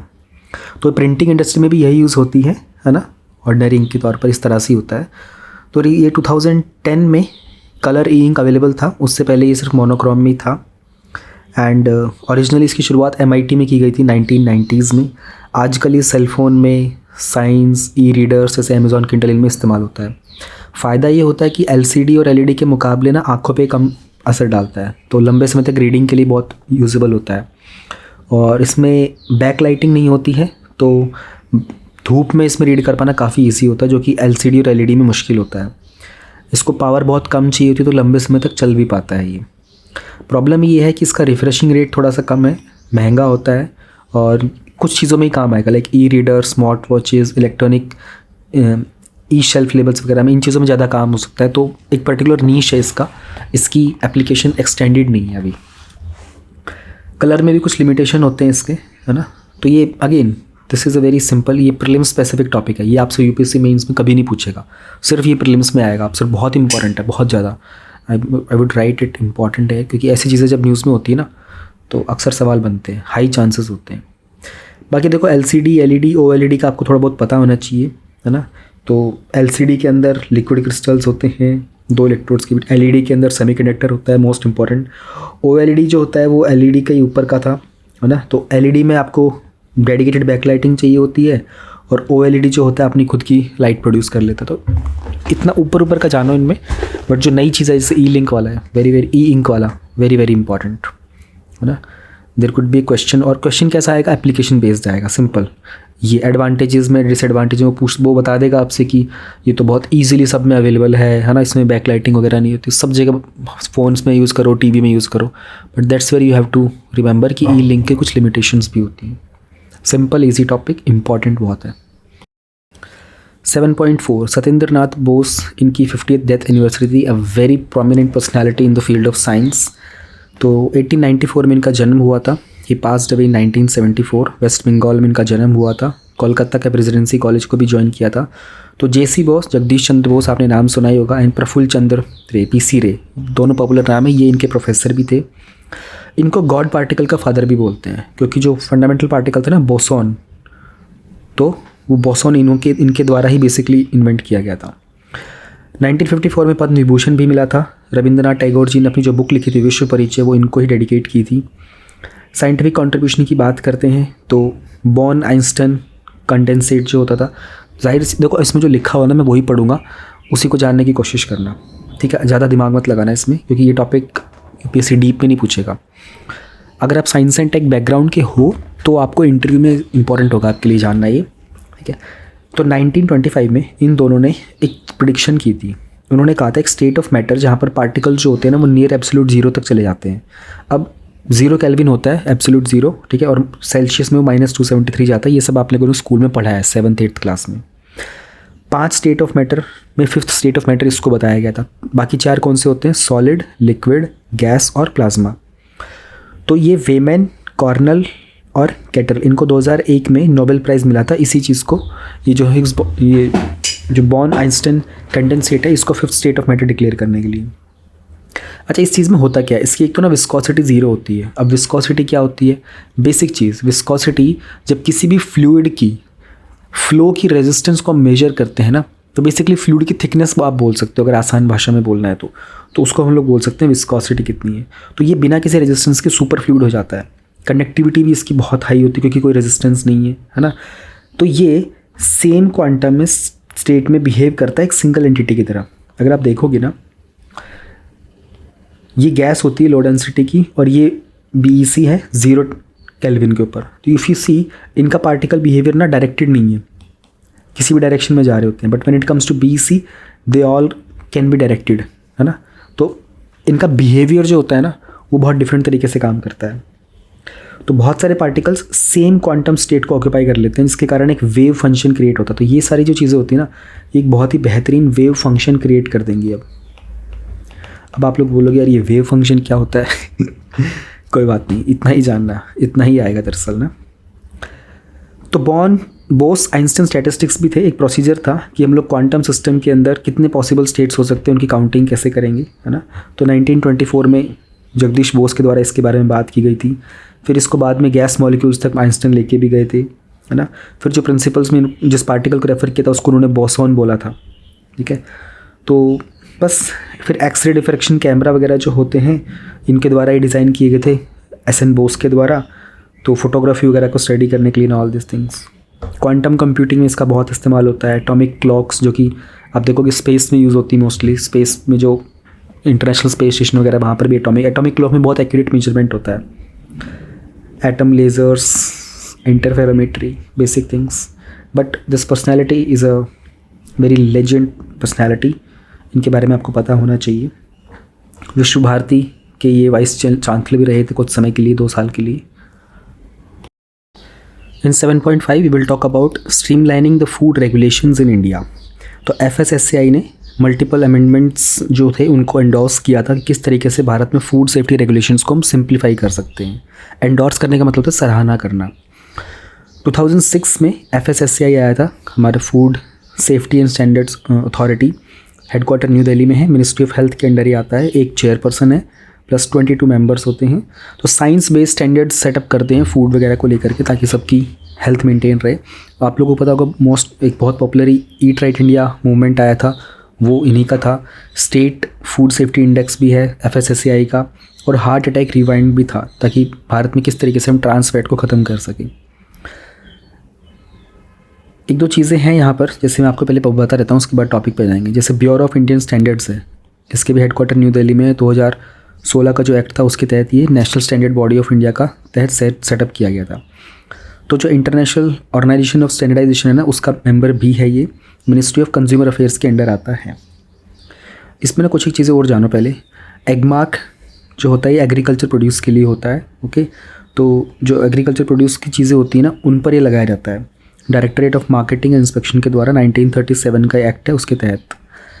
तो ये वॉलेंट्री है ना, कुछ आइटम्स मैंडेट किए थे, उनके अलावा मिनिस्ट्री ऑफ एग्रीकल्चर के अंडर आता है। तो ये 2-3 आपने ना स्टैंडर्ड्स देखे थे। अभी क्या है ना, अमेंडमेंट्स किए गए थे इन स्टैंडर्ड्स में, तो उन्होंने कहा कि बहुत सारे सर्टिफिकेशंस होते हैं, इनको हटा दो, सिर्फ FSSAI का सर्टिफिकेशन ही मैंडेटरी रहेगा फूड प्रोडक्ट्स के ऊपर, ठीक है। फूड प्रोडक्ट के ऊपर अब BIS और एगमार्क, जो मैंने अभी आपको बताया, this was BIS, this was Agmark, अब ये मैंडेटरी फूड प्रोडक्ट्स पर नहीं रहेंगे। अभी राइट नाउ क्या हो रहा है कि 2011 के हमारे जो फूड सेफ्टी सेनेट के रेगुलेशंस है ना, वो प्रिस्क्रिप्शन देते हैं कि उसके तहत BIS और एगमार्क लगेगा, लेकिन अब नहीं लगा करेगा। तो BIS का जो है वो कुछ फूड आइटम्स पर मैंडेटरी है, जैसे कि ड्रिंकिंग वाटर, मिल्क पाउडर, और एगमार्क का जैसे कि वेजिटेबल ऑयल, फैट स्प्रेड, उन पर। तो हम लोगों ने कॉम्प्रिहेंसिव मैनुअल बनाने की बात की थी ताकि कंप्लाइंस हो सके, और कुछ स्टैंडर्ड्स को एक्सपेंड किया गया, जैसे मीट जो होता है, हनी वाइन का, और RTD जो alcoholic ready to drink beverages होते हैं इनके स्टैंडर्ड्स को रिवाइज़ करने की बात की गई थी, है ना। हलीम होता है कि ये डिश होती है, तो हैदराबाद साइड में आप देखोगे बहुत पॉपुलर है उधर ये। फूड सेफ्टी रेगुलेशंस की अगर बात करें तो 2006 का हमारा एक्ट है फूड सेफ्टी स्टैंडर्ड्स का, 2011 के हमारे रेगुलेशंस आए थे फिर, और बहुत सारे दूसरे भी स्टैंडर्ड्स होते हैं जो FSSAI डेवलप करता रहता है। सिंपल बेसिक टॉपिक है और ये प्रीलिम्स का टॉपिक है, एक्सट्रीमली इंपॉर्टेंट फॉर प्रीलिम्स क्योंकि फैक्चुअल इन्फॉर्मेशन है इसमें। Now will cover the news in short of science and tech. सबसे पहले हमारे पास आता है PIP-2 प्रोजेक्ट। इंडिया का एक डिपार्टमेंट है एटॉमिक एनर्जी का, उन्होंने प्रोटॉन इम्प्रूवमेंट प्लांट 2 प्रोजेक्ट के कंस्ट्रक्शन फेज़ को स्टार्ट कर दिया है। तो ये क्या है, ये पार्टिकल एक्सेलरेटर होगा US के सॉइल पर। ठीक है, समझने की कोशिश करते हैं पार्टिकल एक्सेलरेटर क्या होता है। बेसिकली जो ये पार्टिकल्स होते हैं ना सारे के सारे, प्रोटॉन्स, इलेक्ट्रॉन्स वगैरह, इन सब को टेस्ट करने के लिए कुछ डिवाइसेस बनाई जाती हैं। तो बहुत बड़ी डिवाइसेस होती हैं, उनका साइज़ बहुत बड़ा होता है और उसमें एनर्जी अलग लेवल की यूज़ की जा रही होती है, बहुत हाई स्पीड पर होते हैं। वहाँ पर इनको मूवमेंट्स दी जाती हैं, डिफरेंट मूवमेंट्स, और इनका बिहेवियर स्टडी किया जाता है। तो कुछ लार्ज पार्टिकल एक्सेलरेटर्स ऑलरेडी हैं भी, जो एक मोस्ट पावरफुल है वो है LHC, large hadron collider.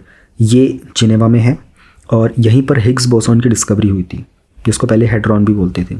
Then Stanford का लीनियर एक्सेलरेटर सेंटर भी है USA में।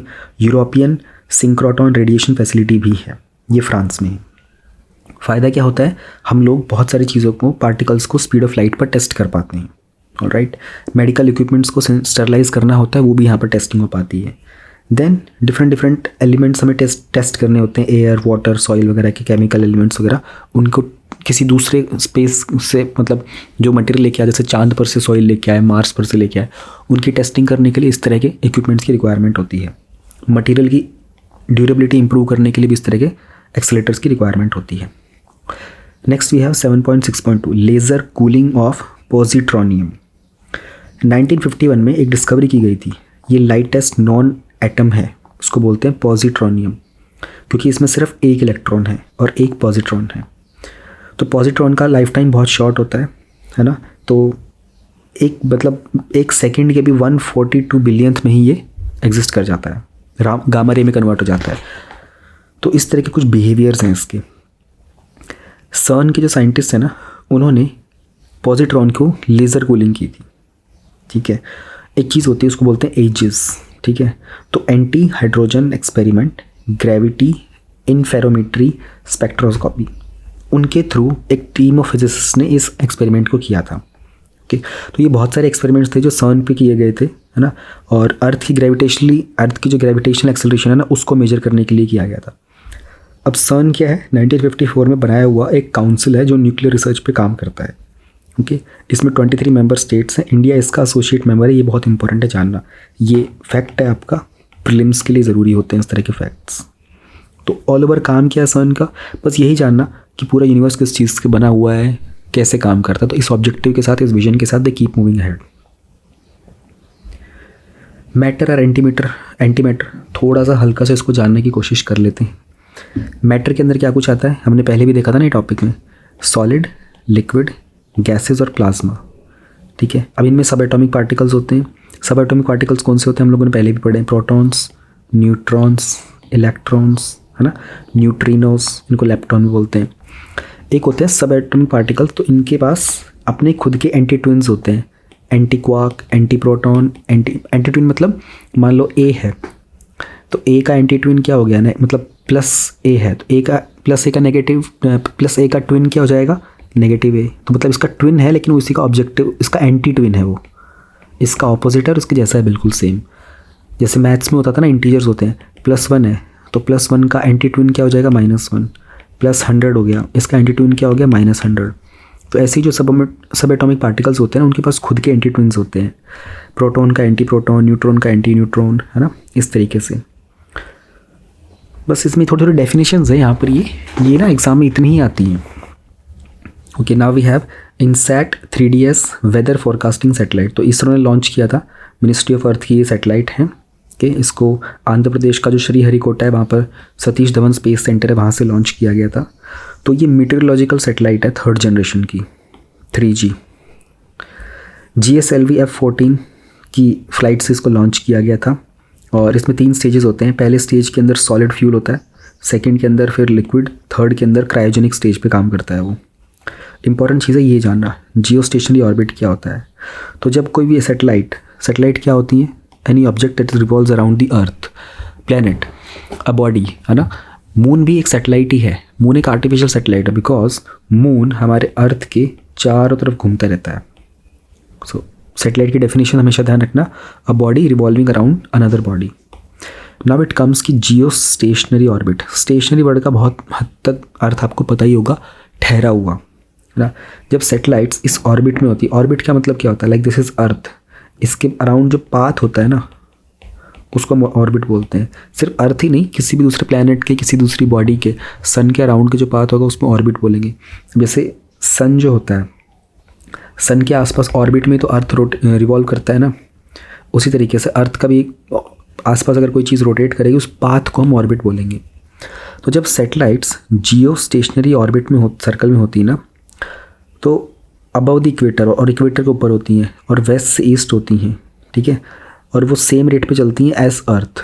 यानी कि अगर आप इंडिया में न्यू दिल्ली में हो, मान लीजिए कैपिटल में, वहाँ से आप आसमान में देखोगे आपको पता चलेगी वो सैटेलाइट, और वो जैसे जैसे अर्थ मूव कर रहा है, सैटेलाइट अगर नहीं करेगा तो पीछे रह जाएगा। बट अगर वो सेम सैटेलाइट उसी स्पेस से मूव कर रहा होगा ना, इसका मतलब वो जियो स्टेशनरी ऑर्बिट में है, ठीक है। तो वो एकदम फिक्स पोजीशन पर आपको दिखाई देंगी। तो अभी जो सैटेलाइट भेजी थी उसका क्या फ़ायदा होने वाला है, हम लोग ओशन की ऑब्जर्वेशन करने वाले हैं उससे, है ना। और उसके अलावा भी हमको एटमॉस्फेयर के बारे में बहुत सारे पैरामीटर्स पता चलेंगे, एंड देन डिफरेंट तरह का डेटा कलेक्ट किया जाएगा। कार्टोसैट 2, तो इसरो ने रिसेंटली डी ऑर्बिटिंग की थी, है ना, और एटमॉस्फेयर में री एंट्री करवाई थी कार्टोसैट 2 की, ठीक है। 2007 में लॉन्च किया गया था। ये सन सिंक्रोनस ऑर्बिट में है। तो ये भी एक रिमोट सेंसिंग सैटेलाइट है जिसमें बहुत सारे इसके काम किए जाते थे। तो डी ऑर्बिटिंग करने का मतलब होता है उसको पेरिजी में लेके आना। पेरिजी की डेफिनेशन आपको पता होनी चाहिए, it's a factual information, geography में पढ़ते हैं वैसे तो एक पॉइंट होता है जहाँ पर वो अर्थ के नियरेस्ट होगा। एक होता है एपोजी, इसका ऑपोजिट जो होता है उसको एपोजी बोलते हैं। तो एपोजी का मतलब हो गया farthest distance from the earth possible. जैसे कि दिस इज़ लाइक सन ना, तो सन के आसपास ये एक पाथ होगा, मान लो अर्थ का ये रोटेशन ये पे पाथ है, तो ये एक पॉइंट हो सकता है जहाँ पर ये नियरेस्ट है, तो इस पॉइंट को हम लोग बोलेंगे पेरिजी। और ये आपको डिस्टेंस थोड़ा ज़्यादा दिख रहा है ना, ये एपोजी हो जाएगा, ये वाला जो डिस्टेंस होगा एपोजी पॉइंट हो जाएगा, यानी कि ये फारदेस्ट फ्रॉम द सन है, ठीक है। तो उसको डी ऑर्बिटिंग करके क्या फ़ायदा हुआ, आउटर स्पेस की एक्टिविटीज़ को ना ज़्यादा सस्टेनेबल बनाने के लिए डी ऑर्बिटिंग की जाती है। तो रिसेंटली एक एस्ट्रॉयड है, उसका नाम है आइरिस और मसालिया, वहाँ पर पानी मिला था। तो एस्ट्रॉयड क्या होते हैं, अगेन रॉकी ऑब्जेक्ट्स होते हैं जो सन के अराउंड मूव कर रहे होते हैं, तो प्लैनेट से काफ़ी छोटे होते हैं, ठीक है।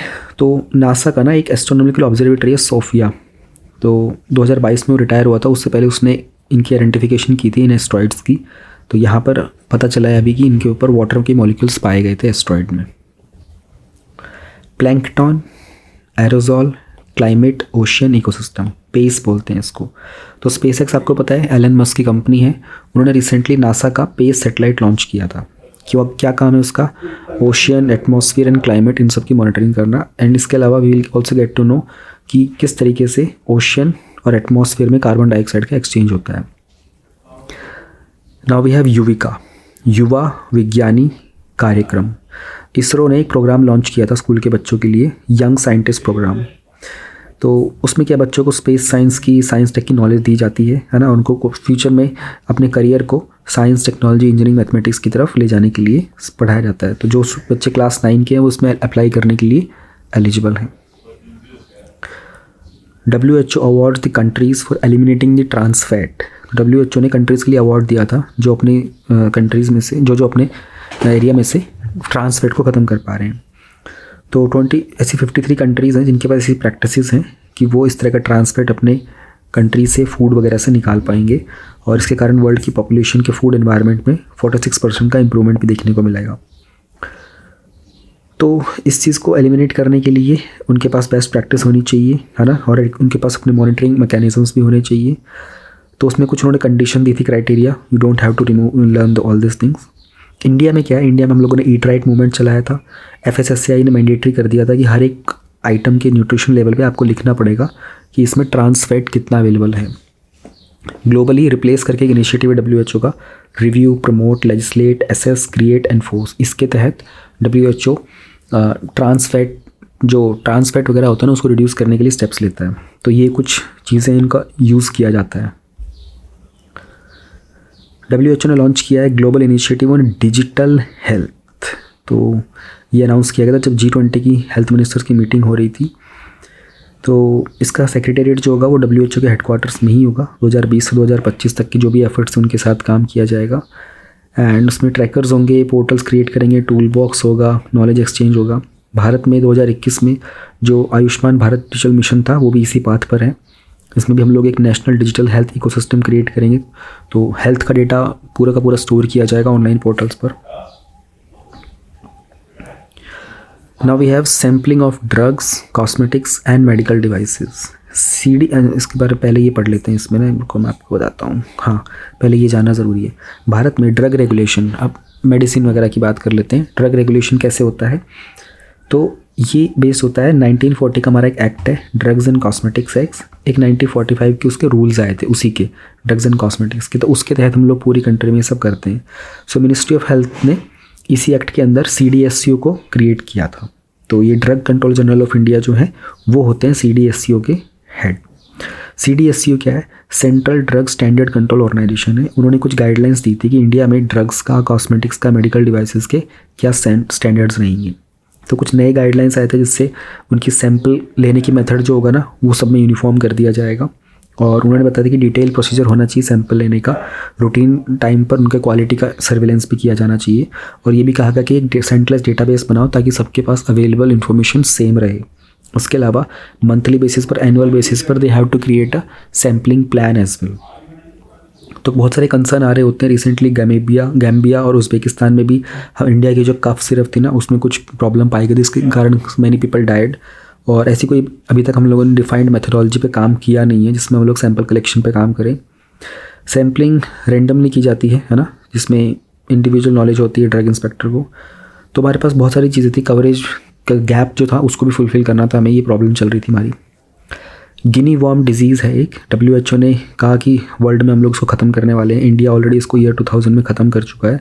कोई वैक्सीन और ड्रग तो है नहीं इसकी, लेकिन ये NTD में काउंट होता है, नेगलेक्टेड ट्रॉपिकल डिजीज़, यानी कि ट्रॉपिकल एरिया में पाई जाने वाली ऐसी डिजीज़ जो अभी तक नेगलेक्टेड रही थी। तो जनरली जो लोग गाँव वगैरह में रहते हैं, डिप्राइव्ड एरिया में होते हैं, वो ज़्यादा इफेक्टेड होते हैं। पीने के पानी से ये होता है ना।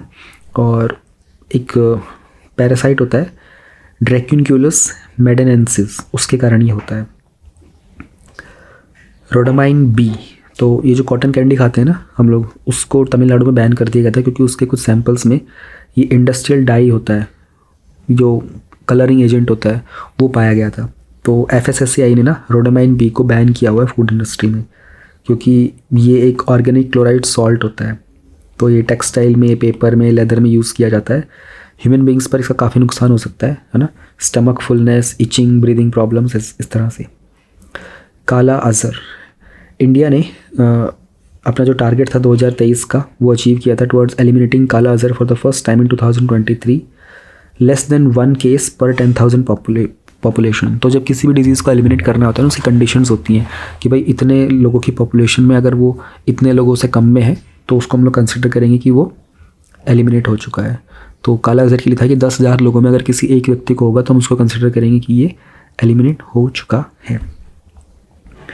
तो इसको बोलते हैं विसरल लेशमनियासिस, है ना। और ये प्रोटोजोआन पैरासाइट की एक डिजीज़ होती है। ये थोड़ी याद रखनी होती है कि कौन सी डिजीज़ पैरासाइट से, प्रोटोजोआ, वायरस, बैक्टीरिया से होती है। This you have to remember.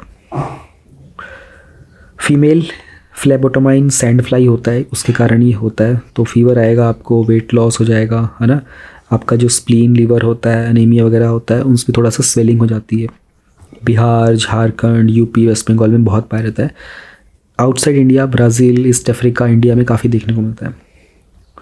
Magnetic levitation, तो चाइना ने ना एक जो लेविटेशन, मतलब ये जो ट्रेन चाइना ने रन की थी वो थोड़ी सी वो हवा में उड़ती है, एक तरीके से आप कह सकते हो, क्योंकि वो मैग्नेटिक लेविटेशन करती है। लेविटेशन मतलब उड़ना होता है हवा में। तो उन्होंने स्पीड अचीव की थी 623 किलोमीटर पर आवर, है ना। तो उसमें सुपर कंडक्टिंग मैग्नेट्स का इस्तेमाल किया जाता है। ओके, तो एमिशन तो कुछ होगा नहीं क्योंकि इंजन कुछ होता नहीं है उसमें, फ्रिक्शन भी नहीं होती है, फ्रिक्शन नहीं होती टायर के साथ, वो सरफेस के साथ, तो स्पीड हाई अचीव करना ईजी होता है। और जब दो ट्रेन सेम रूट पे ट्रैवल करती है ना तो क्रैश भी नहीं कर सकती। वो क्या कहना चाह रहा है, फिजिक्स के रूल क्या होते हैं, मान लो ये एक ट्रेन है, ठीक है, ये इस डायरेक्शन में जा रही है, like this is west and this is east. आप देखोगे इंडिया में तो आप लोग ट्रेन में बैठे होंगे ना, कभी भी दो ट्रेन इस तरह से पैरेलली नहीं चलेंगी, एक साथ खड़ी हो सकती हैं, रन नहीं करेंगी, क्योंकि आप लोगों ने स्कूल में पढ़ा होगा, ये मुझे बहुत अच्छे से याद है, हमारे टीचर ने एक्सप्लेन किया था, बट ये 11th क्लास में किया था, तो आई थिंक जो कॉमर्स वाले होंगे शायद उनको नहीं पता होगा। जब हाई स्पीड की जो ऑब्जेक्ट्स मूव करते हैं ना इस तरह से, और ये हाई स्पीड में करेगा, तो ये पीछे से ना इस एरिया से ये दोनों के दोनों कोलैप्स कर जाएंगी, आपस में टकरा जाएगी अगर ये पास पास होंगी तो। इसलिए कहते हैं कि जब ट्रेन बहुत हाई स्पीड से गुजर रही होती है ना, आप उसके पास मत खड़े रहा करो, अगर आप पास खड़े हो तो is a very high chance कि वो आपको खींच लेगी अपने पास। वो साइंस का फॉर्मूला लगता है, फिजिक्स वो फोर्स लगती है उसके हिसाब से काम करता है, वो मैं यहाँ पर नहीं समझाऊंगा, बट यही कहा जा रहा है कि जब दो ट्रेन्स ट्रेवल करेंगी सेम रूट पे, है ना, cannot catch up and crash into one other, but ये सेम रूट की बात कर रहा है, ये इस रूट की बात कर रहा है कि ऐसे चलेगी और ऐसे चलेगी, ये आपस में एक दूसरे से क्रैश नहीं करेंगी, ठीक है। हम बात कर रहे हैं ये वाली, मैंने आपको एडिशनल चीज़ बताई है ये, ठीक है। तो ये आप इंडिया में उसमें हुआ था ये, आई थिंक वो जो मूवी आई थी ना शाहरुख खान की, रावण, मुझे याद नहीं, कुछ ऐसा था कि जब वो ट्रेन का सीन आ रहा था तब दो ट्रेन एक साथ चल रही होती पैरेलली, ऐसा कुछ दिखाया था, बट ये रियल में पॉसिबल नहीं होता है, ठीक है। इट्स मतलब not able to do, crash कर जाती है वो बहुत बुरे तरीके से। आप लोग में से बहुत सारे लोग फिजिक्स के होंगे स्टूडेंट, तो आप लोगों को पता होगा इस चीज़ के बारे में बहुत अच्छे से पहले से। सी बॉट गोवा का नेशनल इंस्टीट्यूट ऑफ ओशनोग्राफी है, उन्होंने एक ऑटोनमस अंडर वाटर व्हीकल, इसका नाम सी बॉट है, वो लॉन्च किया है। तो कोरल रीफ्स के लिए सर्वेलेंस के लिए, उन पर निगरानी रखने के लिए किया गया था। तो पानी में 200 मीटर तक जा सकता है। इंडियन नेवी ने bathymetry studies, bathymetry basically sea floor की स्टडिंग को बोलते हैं, उसके लिए इसकी इसकी हेल्प भी ली गई है। ओके, तो ये बहुत इंपॉर्टेंट चीज़ है कि कोई चीज़ 200 मीटर तक जा रही है, because any object that will be going 200 meters ना, तो उसके ऊपर जो पानी होगा ना, उस पूरे पानी का प्रेशर पड़ता है उस ऑब्जेक्ट के ऊपर। इसलिए सबमरीन्स वगैरह को ना बहुत स्पेशली डिज़ाइन किया जाता है कि high level pressure, extremely high level pressure झेल सकती है वो। If you have seen that movie Ghazi ना, Ghazi attack, K Menon was there in that movie, उस मूवी में दिखाता है कि किस तरीके से सबमरीन ना ऊपर उस पर प्रेशर जो पड़ता है तो वो कैसे बेंड हो जाती है। बहुत beautifully they have made the movie, you can watch it. ये छोटा सा करेक्शन था in the magazine of January 2024, please इसको करेक्ट कर लेना। हम ना कल्चर वाला सेक्शन स्टार्ट करते हैं। सबसे पहला टॉपिक हमारे पास है 8.1 माँ कामाख्या एक्सेस कॉरिडोर। तो रिसेंटली प्राइम मिनिस्टर जी ने इसके फाउंडेशन स्टोन रखा था असम में। तो इस एरिया में पूरा का पूरा टूरिज़्म बूस्ट करने के लिए, जैसे काशी में हुआ, महाकाल में हुआ, उस तरीके से कॉरिडोर बनाए जाएंगे। तो एक स्कीम है PM divine, prime minister development initiative for north eastern region. तो ये सेंट्रल सेक्टर स्कीम है 2022-23 की, उसके तहत ही किया जा रहा है। तो इस स्कीम के तहत बहुत सारे इंफ्रास्ट्रक्चर बनाए जाएंगे नॉर्थ ईस्टर्न रीजन की सोशल डेवलपमेंट के लिए और वहाँ पे लोगों की लाइवलीहुड इंप्रूव करने के लिए। ओवरऑल इसका सारा काम देख रही ministry of development of north east region. तो माँ कामाख्या टेम्पल जो महाशक्ति पीठ से उनमें से एक है, जो माँ कामाख्या देवी थी, कामेश्वरी देवी जी भी बोलते हैं उनको। ये नीलाचल हिल्स है, ब्रह्मपुत्र रिवर पर, वहाँ पाया जाता है। ये पहले काफ़ी पहले बनाया गया, बेसिकली कला पहर के द्वारा जब बनाया गया था, तो मतलब कला पहर ने इसको डिस्ट्रॉय किया था, उसके बाद दोबारा से ये रिकन्स्ट्रक्ट हुआ था 1562 में, राइट। एंड मदर शक्ति, सुंदरी, त्रिपुरा, तारा, भुवनेश्वरी देवी के डिफरेंट फॉर्म्स को डेडिकेट किया गया है। तो नीलाचल स्टाइल ऑफ आर्किटेक्चर है यहाँ पर, इसमें नागर स्टाइल भी है और सारासैनिक स्टाइल का भी मिक्स करके बनाया गया है। तो अंबुबाची मेला का फेस्टिवल लगता है, जो कि एक फर्टिलिटी फेस्टिवल कहता है ना। तो कहते हैं कि जो आषाढ़ जो महीना होता है ना, हिंदू मंथ ऑफ आषाढ़, उसके 7 से 10 डे तक सेलिब्रेट करते हैं। तो ऐसा माना जाता है कि जो देवी थी मदर अर्थ, ठीक है ना, वो अपने मेंस्ट्रुअल साइकिल में एंटर करती हैं इस टाइम पर। इसलिए कोई भी एग्रीकल्चर वर्क जहाँ पर से गड्ढा वड्ढा खोदना, खेत जोतना, है ना, बीज बोना, क्रॉप्स की प्लांटिंग वगैरह, ये सब इस फेस्टिवल के टाइम पर बंद कर दिया जाता है। और इसके अलावा भी यहाँ पर एक प्राइम सेंटर है तांत्रिक शक्तिज़म का, है ना। तो बहुत सारी चीज़ें होती हैं, इसके डिफरेंट स्ट्रीम्स होते हैं तंत्रा के, अगमा, निगमा, यमला, ठीक है। इतना ही जानना है, इसके आगे मत जानने की कोशिश, मतलब पढ़ लो लेकिन याद मत करना। तो आगम जो होता है वो कहते हैं कि जो भी चीज़ें डायरेक्टली लॉर्ड शिवा के मुख से आई थी, है ना। निगम मतलब जो शक्ति से आई थी, और यमल मतलब जो ना शिव से आई है ना शक्ति से आई है। तो ये अलग अलग उसके स्ट्रीम्स होते हैं। तंत्र का बेसिकली जो कॉन्सेप्ट होता है ना, उसमें मंत्रों के हिसाब से, मंडल के से, है ना, और कुछ टेक्स्ट वगैरह होते हैं शब्दों से, they try to gain spiritual powers, है ना। तो हिंदुज़म में भी तंत्र की बात की गई है, बुद्धिज़्म में भी तंत्र के बारे में बात की गई है। तो यहाँ पर जैसे लॉर्ड भैरव, काली, योगिनीस वगैरह, इनको रिस्पेक्ट, इनको शैविज़म और शक्तिज़म के अंदर इनको तंत्र से प्रे करते हैं। बुद्धिज़्म में जो वज्रायण बुद्धिज़्म होता है, वहाँ पर तारा, महाकाल, यमंटक, इनकी वर्शिप की जाती है। ये 18 महाशक्तिपीठ हैं, इनके नाम आपको एक बार पढ़ने पड़ेंगे, ठीक है। ये मैप के क्वेश्चंस क्योंकि आ जाते हैं। तो शक्तिपीठ बेसिकली जो सती थी या फिर शक्ति कहते हैं उनको डेडिकेटेड है। तो टोटल 21 शक्तिपीठ हैं। ये नेपाल, बांग्लादेश, पाकिस्तान, चाइना, श्रीलंका सब में मिला के हैं। तो 18 को हम लोग महाशक्तिपीठ बोलते हैं इनमें से। तो कुछ और भी हैं, जैसे गुहेश्वरी शक्तिपीठ है ना, कोटारी देवी, इंद्राक्षी शक्ति, दक्षायणी देवी, माँ भवानी। तो मैं तो जा रहा हूँ भाई कामाख्या टेम्पल, अभी बस एक वीक बाद जा रहा हूँ विज़िट करने। तो बताते हैं कैसा है। एक्सेस कॉरिडोर तो तब तक नहीं बनेगा, बट बाद में बनी जाएगा। इसके अलावा भी नीलाचल हिल्स के अंदर और भी बहुत सारी चीज़ें हैं, है ना। बहुत सारे टेम्पल्स हैं, भुवनेश्वरी का, काली, तारा, चिन्ना माता, बागला देवी, बगलामुखी बोलते हैं इसको शायद, हाँ बगलामुखी ऐसा कुछ होता है, भैरवी, धूमवती, मतंगी, कमला, ये सब पॉपुलर देवी देवता होते हैं। और ये सबके टेम्पल्स में, एंड एक्चुअल में इन टेम्पल्स में शक्तियाँ तो होती हैं। बहुत लोगों के अपने अपने अनुभव रहे हैं जीवन के। कलेक्टिवली इसको 10 महाविद्या बोलते हैं। विष्णु जी के भी 5 टेम्पल हैं, कामेश्वरा, सिद्धेश्वरा, केदारेश्वरा, अमृतोकेश्वरा, अघोरा, कौटिलिंगा, इस तरह से नीलाचल हिल्स के अंदर, है ना। ये सब मिलके कामाख्या टेम्पल का कॉम्प्लेक्स बनाएंगे। सब मतलब एक तरह से कनेक्ट कर दिए जाएंगे बहुत अच्छे तरीके से। So beautiful initiative taken by the ministry. 8.2 में मराठा मिलिट्री लैंडस्केप्स।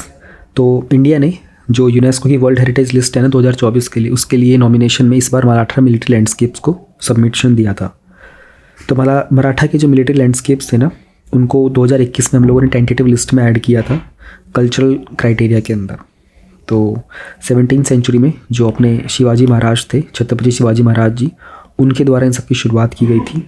एंड तो ये फोर्ट्स महाराष्ट्र में भी है, तमिलनाडु में भी है ना। सह्याद्री में, Konkan coast, Deccan plateau, eastern Ghat पर ये पाए जाते हैं। तो मराठा मिलिट्री लैंडस्केप में जैसे जो हिल वाले हैं, सलहेर, शिवनेरी, लोहगढ़, रायगढ़, राजगढ़, है ना, किंगी फोर्ट है। आइलैंड फोर्ट्स में सिंधुगढ़, सुवर्णदुर्ग, खंडेरी फोर्ट। हिल वाले में प्रतापगढ़, हिल प्लेटू में पन्हला, कोस्टल में विजयदुर्ग है। मराठा एम्पायर के बारे में, अच्छा ये मैंने हाईलाइट किया हुआ है, बट एक्चुअली क्या है ना, ये वाली फैक्चुअल इन्फॉर्मेशन बेहद ज़्यादा है। सो ज़्यादा से ज़्यादा आप इतना याद रख लेना कि ये हिल वाले हैं, कैटेगरीज याद कर लेना। इनकी अपनी अपनी कोई स्पेसिफिकेशंस पे जाने के लिए समय होगा नहीं आपके पास। इससे ज़्यादा समय आप अपना पॉलिटी इकॉनमी पे बिताना, वहाँ आपके नंबर आने के चांसेस ज़्यादा होंगे। हाँ, मराठा एम्पायर के बारे में थोड़ा जाना ज़रूरी है। 1674 में छत्रपति शिवाजी जी ने इसकी शुरुआत की थी। तो रायगढ़ फोर्ट, गिंजी, सतारा, पुणे में इनके कैपिटल्स थे, है ना। और उसके अलावा अष्टप्रधान का एडमिनिस्ट्रेटिव सिस्टम था, जिसमें पेशवा, अमात्य, सचिव बहुत ज़रूरी है, दिस इज़ इम्पॉर्टेंट। मंत्री, सेनापति, सुमंत, न्यायाध्यक्ष, है ना, पंडित राव, ये सब थे। 10% का जो रिवेन्यू कलेक्ट किया जाता था मराठा किंगडम से, वो सरदेशमुखी था। चौथ बोलते थे 1/4 को। ये सब टैक्सेस वगैरह थे। फिर जो 1749 में जब शाहू जी वन की डेथ हुई थी, उसके बाद जो पेशवा बालाजी बाजीराव थे, ये रूलर बने थे मराठा एम्पायर के। यूनेस्को की एक वर्ल्ड हेरिटेज साइट की लिस्ट आती है। 1972 में एक कन्वेंशन हुआ था। तो ऐसी कोई भी प्लेसेस, साइट्स जहाँ की यूनिवर्सल वैल्यू होती है आउटस्टैंडिंग, उनको कंसिडर करते हैं। 3 कैटेगरीज होती हैं, कल्चरल, नेचुरल और मिक्स्ड। इंडिया में 42 साइट्स ऐसी हैं, और इनका जो 10 सिलेक्शन के क्राइटेरिया, उसमें से एक क्राइटेरिया अगर भी यार मैच होता है तो उसको कंसिडर किया जाता है। नेक्स्ट टॉपिक है भारत रत्न का। तो रिसेंटली PV नरसिम्हा राव, चौधरी चरण सिंह, MS स्वामीनाथन, LK अडवाणी, कर्पूरी ठाकुर को highest civilian award Bharat Ratna दिया गया था। तो भारत रत्न कुछ इस तरीके से मिलता है, ठीक है। एक पीपल की शेप में ये दिया जाता है, देवनागरी स्क्रिप्ट के अंदर इसमें लिखा होता है।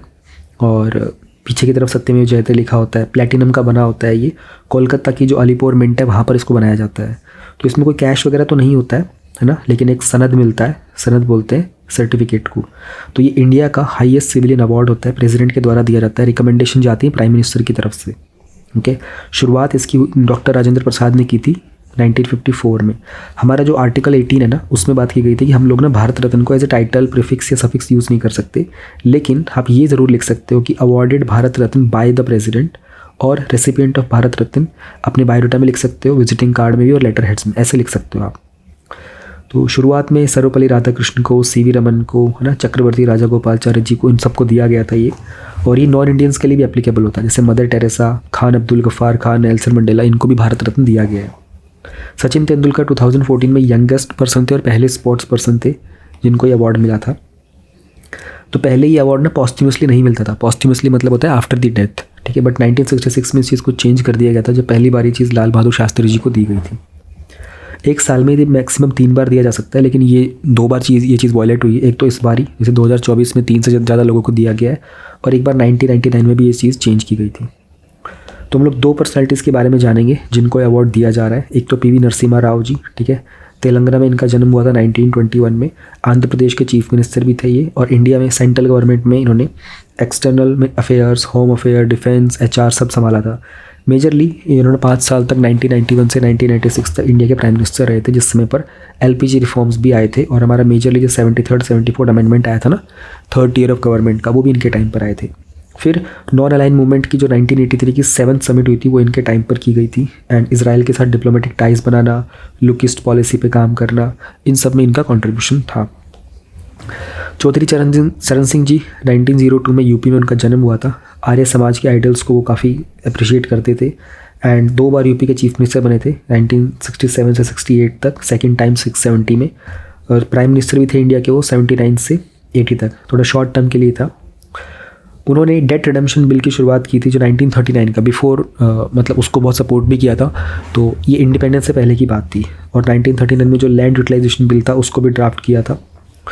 ज़मींदारी सिस्टम को यूपी से हटाने के मामले में उनका बहुत बड़ा योगदान था। 1952 के जो रिफॉर्म्स आए थे उसमें। भारत में पद्मा अवार्ड्स भी दिए जाते हैं, 2024 में 132 लोगों को दिए गए थे। तो 1954 में शुरुआत की गई थी, एनुअली दिए जाते हैं, है ना। बस बीच में 1978, 79, 1993 से 97 तक नहीं दिए गए थे। तो 3 कैटेगरीज हैं, पद्म विभूषण, पद्म भूषण और पद्मश्री, अलग अलग कैटेगरीज में दिए जाते हैं ये। जो रिकमेंडेशन देनी होती है उसको कैबिनेट सेक्रेटरी के द्वारा रिकमेंडेशन दी जाती है। तो कोई भी व्यक्ति किसी भी रेस, ऑक्यूपेशन, पोजीशन, सेक्स से हो सकता है, लेकिन जो गवर्नमेंट के सर्वेंट्स होते हैं ना, PSU वाले, उनको एक्सेप्ट डॉक्टर्स एंड साइंटिस्ट, वो एलिजिबल नहीं होते हैं। एक हायर कैटेगरी का पद्मा अवार्ड जो हो सकता है वो आपको 5 साल के बाद दिया जा सकता है ना। मतलब ये वाला दे दिया, इसके बाद अगर इससे ऊपर वाला कोई देना होगा तो 5 साल के गैप के बाद देना होगा, और ये टाइटल के तौर पर आप यूज़ नहीं कर सकते एज पर the article 18। Topic number 8.4, Rani Chennamma. Recently 200th anniversary celebrate की गई थी किट्टूरू रिवॉल्ट की। तो इसमें रानी चिन्नम्मा जी का बहुत बड़ा योगदान था। 1778 में आज के कर्नाटका में वहाँ पर एक काकाती विलेज है, वहाँ इनका जन्म हुआ था। राजा मल्लस राजा से इनकी शादी हुई थी, जो किट्टूर के रहने वाले थे, है ना। उनकी डेथ के बाद इनके जो बेटे थे उन्होंने थ्रोन ले लिया था, लेकिन उनकी भी डेथ हो गई थी। इसके बाद इन्होंने एक बच्चे को अडॉप्ट किया था, इसका नाम था शिवालिंगप्पा, है ना, और उनको राजा बनाया था। ब्रिटिश की ईस्ट इंडिया कंपनी के साथ इनका कुछ क्लैश हो गया था, है ना, क्योंकि ईस्ट इंडिया कंपनी ने ना इनके अडॉप्टेड सन को एक्सेप्ट नहीं किया था। वहाँ से जो डॉक्ट्रिन ऑफ लैप्स का जो कॉन्सेप्ट था ना, उसके अकॉर्डिंगली उन्होंने इनके बेटे को राजा एक्सेप्ट नहीं किया था। तो ये डॉक्ट्रिन ऑफ लैप्स का एक्चुअली पहला इंस्टेंस था 1824 में। इसकी शुरुआत लॉर्ड डलहौजी ने की थी, है ना। बेसिकली लॉर्ड डलहौजी ने इसको ऑफिशियली आर्टिकुलेट किया था, लेकिन उससे पहले भी डॉक्ट्रिन ऑफ लैप्स को प्रैक्टिस किया जा रहा था। तो फिर इन्होंने इनके ऑर्डर को नहीं माना कि भाई अपने बेटे को हटाने के लिए, है ना। तो वहाँ के जो लेफ्टिनेंट गवर्नर थे उनसे उन्होंने रिक्वेस्ट भी की थी। तो ब्रिटिशर्स ने उनको कन्फेस्टिकेट करने की कोशिश भी की थी, है ना, ट्रेजर्स, ज्वेल्स वगैरह को, जिसके कारण किट्टूर रिवॉल्ट हुआ था। तो किट्टूर रिवॉल्ट जो था वो पहला इंडियन आर्म्ड रिबेलियन था ब्रिटिश ईस्ट इंडिया की कंपनी के अगेंस्ट, है ना, और one of the earliest women के द्वारा लेड किया गया। तो अक्टूबर 1824 की पहली बैटल थी ये, है ना, और ब्रिटिशर्स फोर्स लॉस्ट हैवीली, हार गए थे ब्रिटिशर्स इसमें। डॉक्ट्रिन ऑफ लैप्स क्या होता है? ये एक एनेक्सेशन पॉलिसी थी, है ना। बाकी भी थी, जैसे रिंग फेंस हो गया, सब्सिडरी अलायंस हो गया। तो कोई भी प्रिंसली स्टेटों की टेरिटरी होगी ना, जो ब्रिटिश ईस्ट इंडिया कंपनी के अंदर में आता होगा, तो अगर उसका राजा मर जाएगा ना, तो वो ब्रिटिश ईस्ट इंडिया कंपनी के अंडर आ जाएगा। यानी कि उसका अपना खुद का बेटा होगा तो ही वो उसको गद्दी पे बैठ सकता है। लेकिन जिस रानी लक्ष्मीबाई के साथ भी हुआ था, उनका जो उसके बेटे को बैठने नहीं दिया गया था, है ना। तो इंडियन रूलर्स के लिए बड़ा मुश्किल था ये। सतारा में ये प्रैक्टिस हुआ था 1848 में, है ना। 1857 के बाद इसको रिवॉक कर दिया गया था। तो रानी चन्नम्मा जी ने रिफ्यूज भी दिया था राजा राम को, जो कि शिवाजी के सेकंड बेटे थे, when he was running from Mughal forces. ये नाम बड़े इंपॉर्टेंट होते हैं, खास करके विमेन एम्पावरमेंट में, ना। वैसे भी पता होना चाहिए ऐसे लोगों के बारे में जिन्होंने इतना महान काम किया हो, रानी चन्नम्मा जी के बारे में। मैंने टॉपिक्स को थोड़ा फास्ट कवर कर रहा हूँ क्योंकि बस लास्ट पोर्शन रह गया और ये सारे के सारे प्रीलिम्स के टॉपिक है, इसमें मेंस का कुछ नहीं आएगा।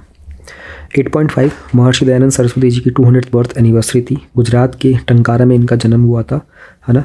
और इनके पिताजी और माताजी करसनजी तिवारी और अमृतबाई थे। बचपन में इनको मूल शंकर के नाम से जाना जाता था, है ना। और इनको दयाराम भी कहते थे।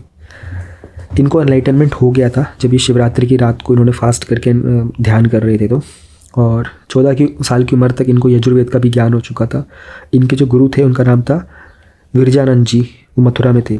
इनका बहुत ज़्यादा कंट्रीब्यूशन था, है ना। जैसे कि इन्होंने कहा था कि वेदास जो है ना बहुत इंपॉर्टेंट है एंड दे आर इनफॉलेबल, यानी कि वो कभी फेल भी नहीं हो सकते और वो कभी नीचे गिर नहीं सकते, वो एक स्तर पर है, एक लेवल पर है। तो वो चाहते थे कि वेदास की जो टीचिंग्स है ना उसको रीइस्टेब्लिश किया जाए। इसके लिए उन्होंने शुद्धि मूवमेंट भी चलाई थी, जिसमें जो लोग दूसरे धर्मों में कन्वर्ट हो गए थे वो वापस से हिंदू धर्म में कन्वर्ट हो जाएंगे। आर्य समाज की शुरुआत की थी उन्होंने 1875 में, है ना। पॉलीथीज़म को, यानी कि ये भगवान अलग वो भगवान अलग, इस सब को फेवर नहीं करते। वो कहते हैं कि सब ईश्वर एक ही होता है ना।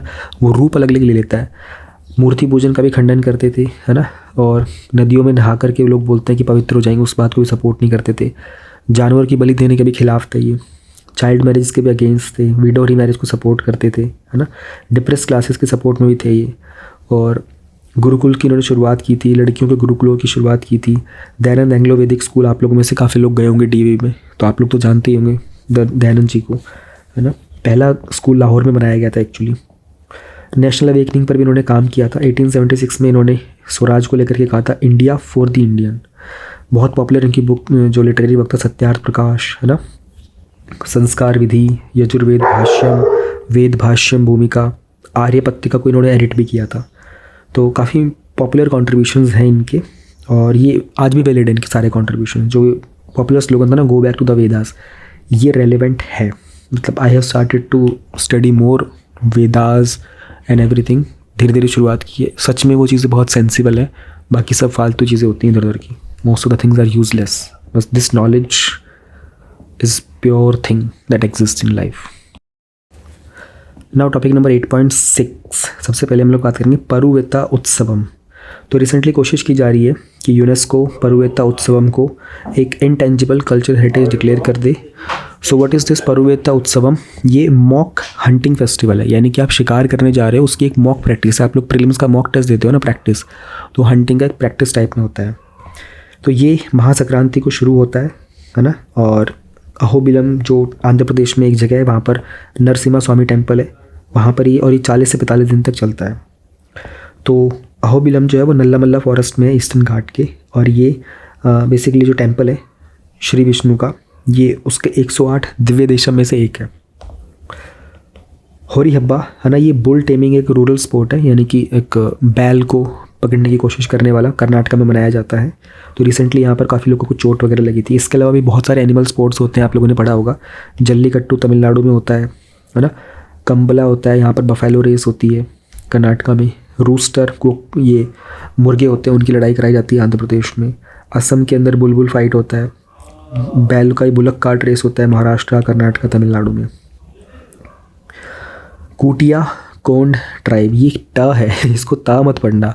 तो दिस इज़ कूटिया, कूटिया है ये पहली बार मैं भी इसको त पढ़ गया था। इट्स नॉट, इट्स ट, कूटिया। कूटिया कोंड ट्राइब जो है ना, तो रिसेंटली 2 लोग जो थे उनको रिपब्लिक डे परेड में इनवाइट किया गया था एज स्पेशल गेस्ट। तो ये पर्टिकुलरली वल्नरेबल ट्राइब है उड़ीसा का। तो टोटल इंडिया में 75 ऐसे ट्राइब्स हैं। बस शिफ्टिंग कल्टिवेशन वगैरह प्रैक्टिस करते हैं। इसको ये डोंगर छास और पोदू छास भी बोलते हैं। ग्रंथम इंस्क्रिप्शंस, तो 11th सेंचुरी के ग्रंथम इंस्क्रिप्शंस वगैरह मिले थे, रिसेंटली डिस्कवर किए थे तमिलनाडु में। ग्रंथ एक स्क्रिप्ट है जो तमिलनाडु में यूज़ होती थी प्राकृत और संस्कृत लैंग्वेज को लिखने के लिए। तो पल्लवा पीरियड में भी इसके बारे में पता चला था। ठीक है, ज्ञानपीठ अवार्ड्स 1961 में इनकी शुरुआत की गई थी, है ना। और हाईएस्ट लिटरेरी अवार्ड है ये, जो दिया जाता है प्रेसिडेंट के द्वारा, प्राइम मिनिस्टर और बाकी इंटरनेशनल सेलिब्रिटीज़ के द्वारा भी। अभी रिसेंटली ये जगत गुरु स्वामी राम भद्राचार्य जी को दिया गया था संस्कृत के लिए, और उर्दू के लिए गुलजार जी को। कल्चर सेक्शन होता है हमारे यहाँ पे ख़त्म। स्कीम्स इन न्यूज़ में हमारे पास एक टॉपिक है अंत्योदय अन्न योजना। तो रिसेंटली यूनियन कैबिनेट ने अपना एक्सटेंशन की बात की थी कि भाई जो अंत्योदय अन्न योजना की फैमिलीज़ जो है ना, जिनको ये राशन वाली दुकान से, PDS जो बोलते हैं, राशन वाली जो दुकानें होती हैं जहाँ पर सस्ता भोजन मिलता है इन लोगों को, तो उसके लिए 2 साल तक बढ़ा दो, 2026 तक। क्या बढ़ाना है? शुगर पर जो सब्सिडी दी जा रही थी ना, वो बढ़ाने की बात की गई थी। तो ये जो योजना थी ना, ये साल 2000 में लाई गई थी मिनिस्ट्री ऑफ कंज्यूमर अफेयर्स के द्वारा। तो जो आए राशन कार्ड होल्डर्स होते हैं ना, उनको 35 kg अन्न मिलता है हर महीने फ्री ऑफ कॉस्ट इस स्कीम के तहत, है ना। और ये अभी बेसिकली प्रधानमंत्री गरीब कल्याण अन्न योजना के तहत 5 साल के लिए इफेक्ट स्टार्ट किया गया 2024 से। तो ये इन लोगों को मिलता है, ए वाइज स्कीम वालों को, और हर महीने 1 kg शुगर मिलता है।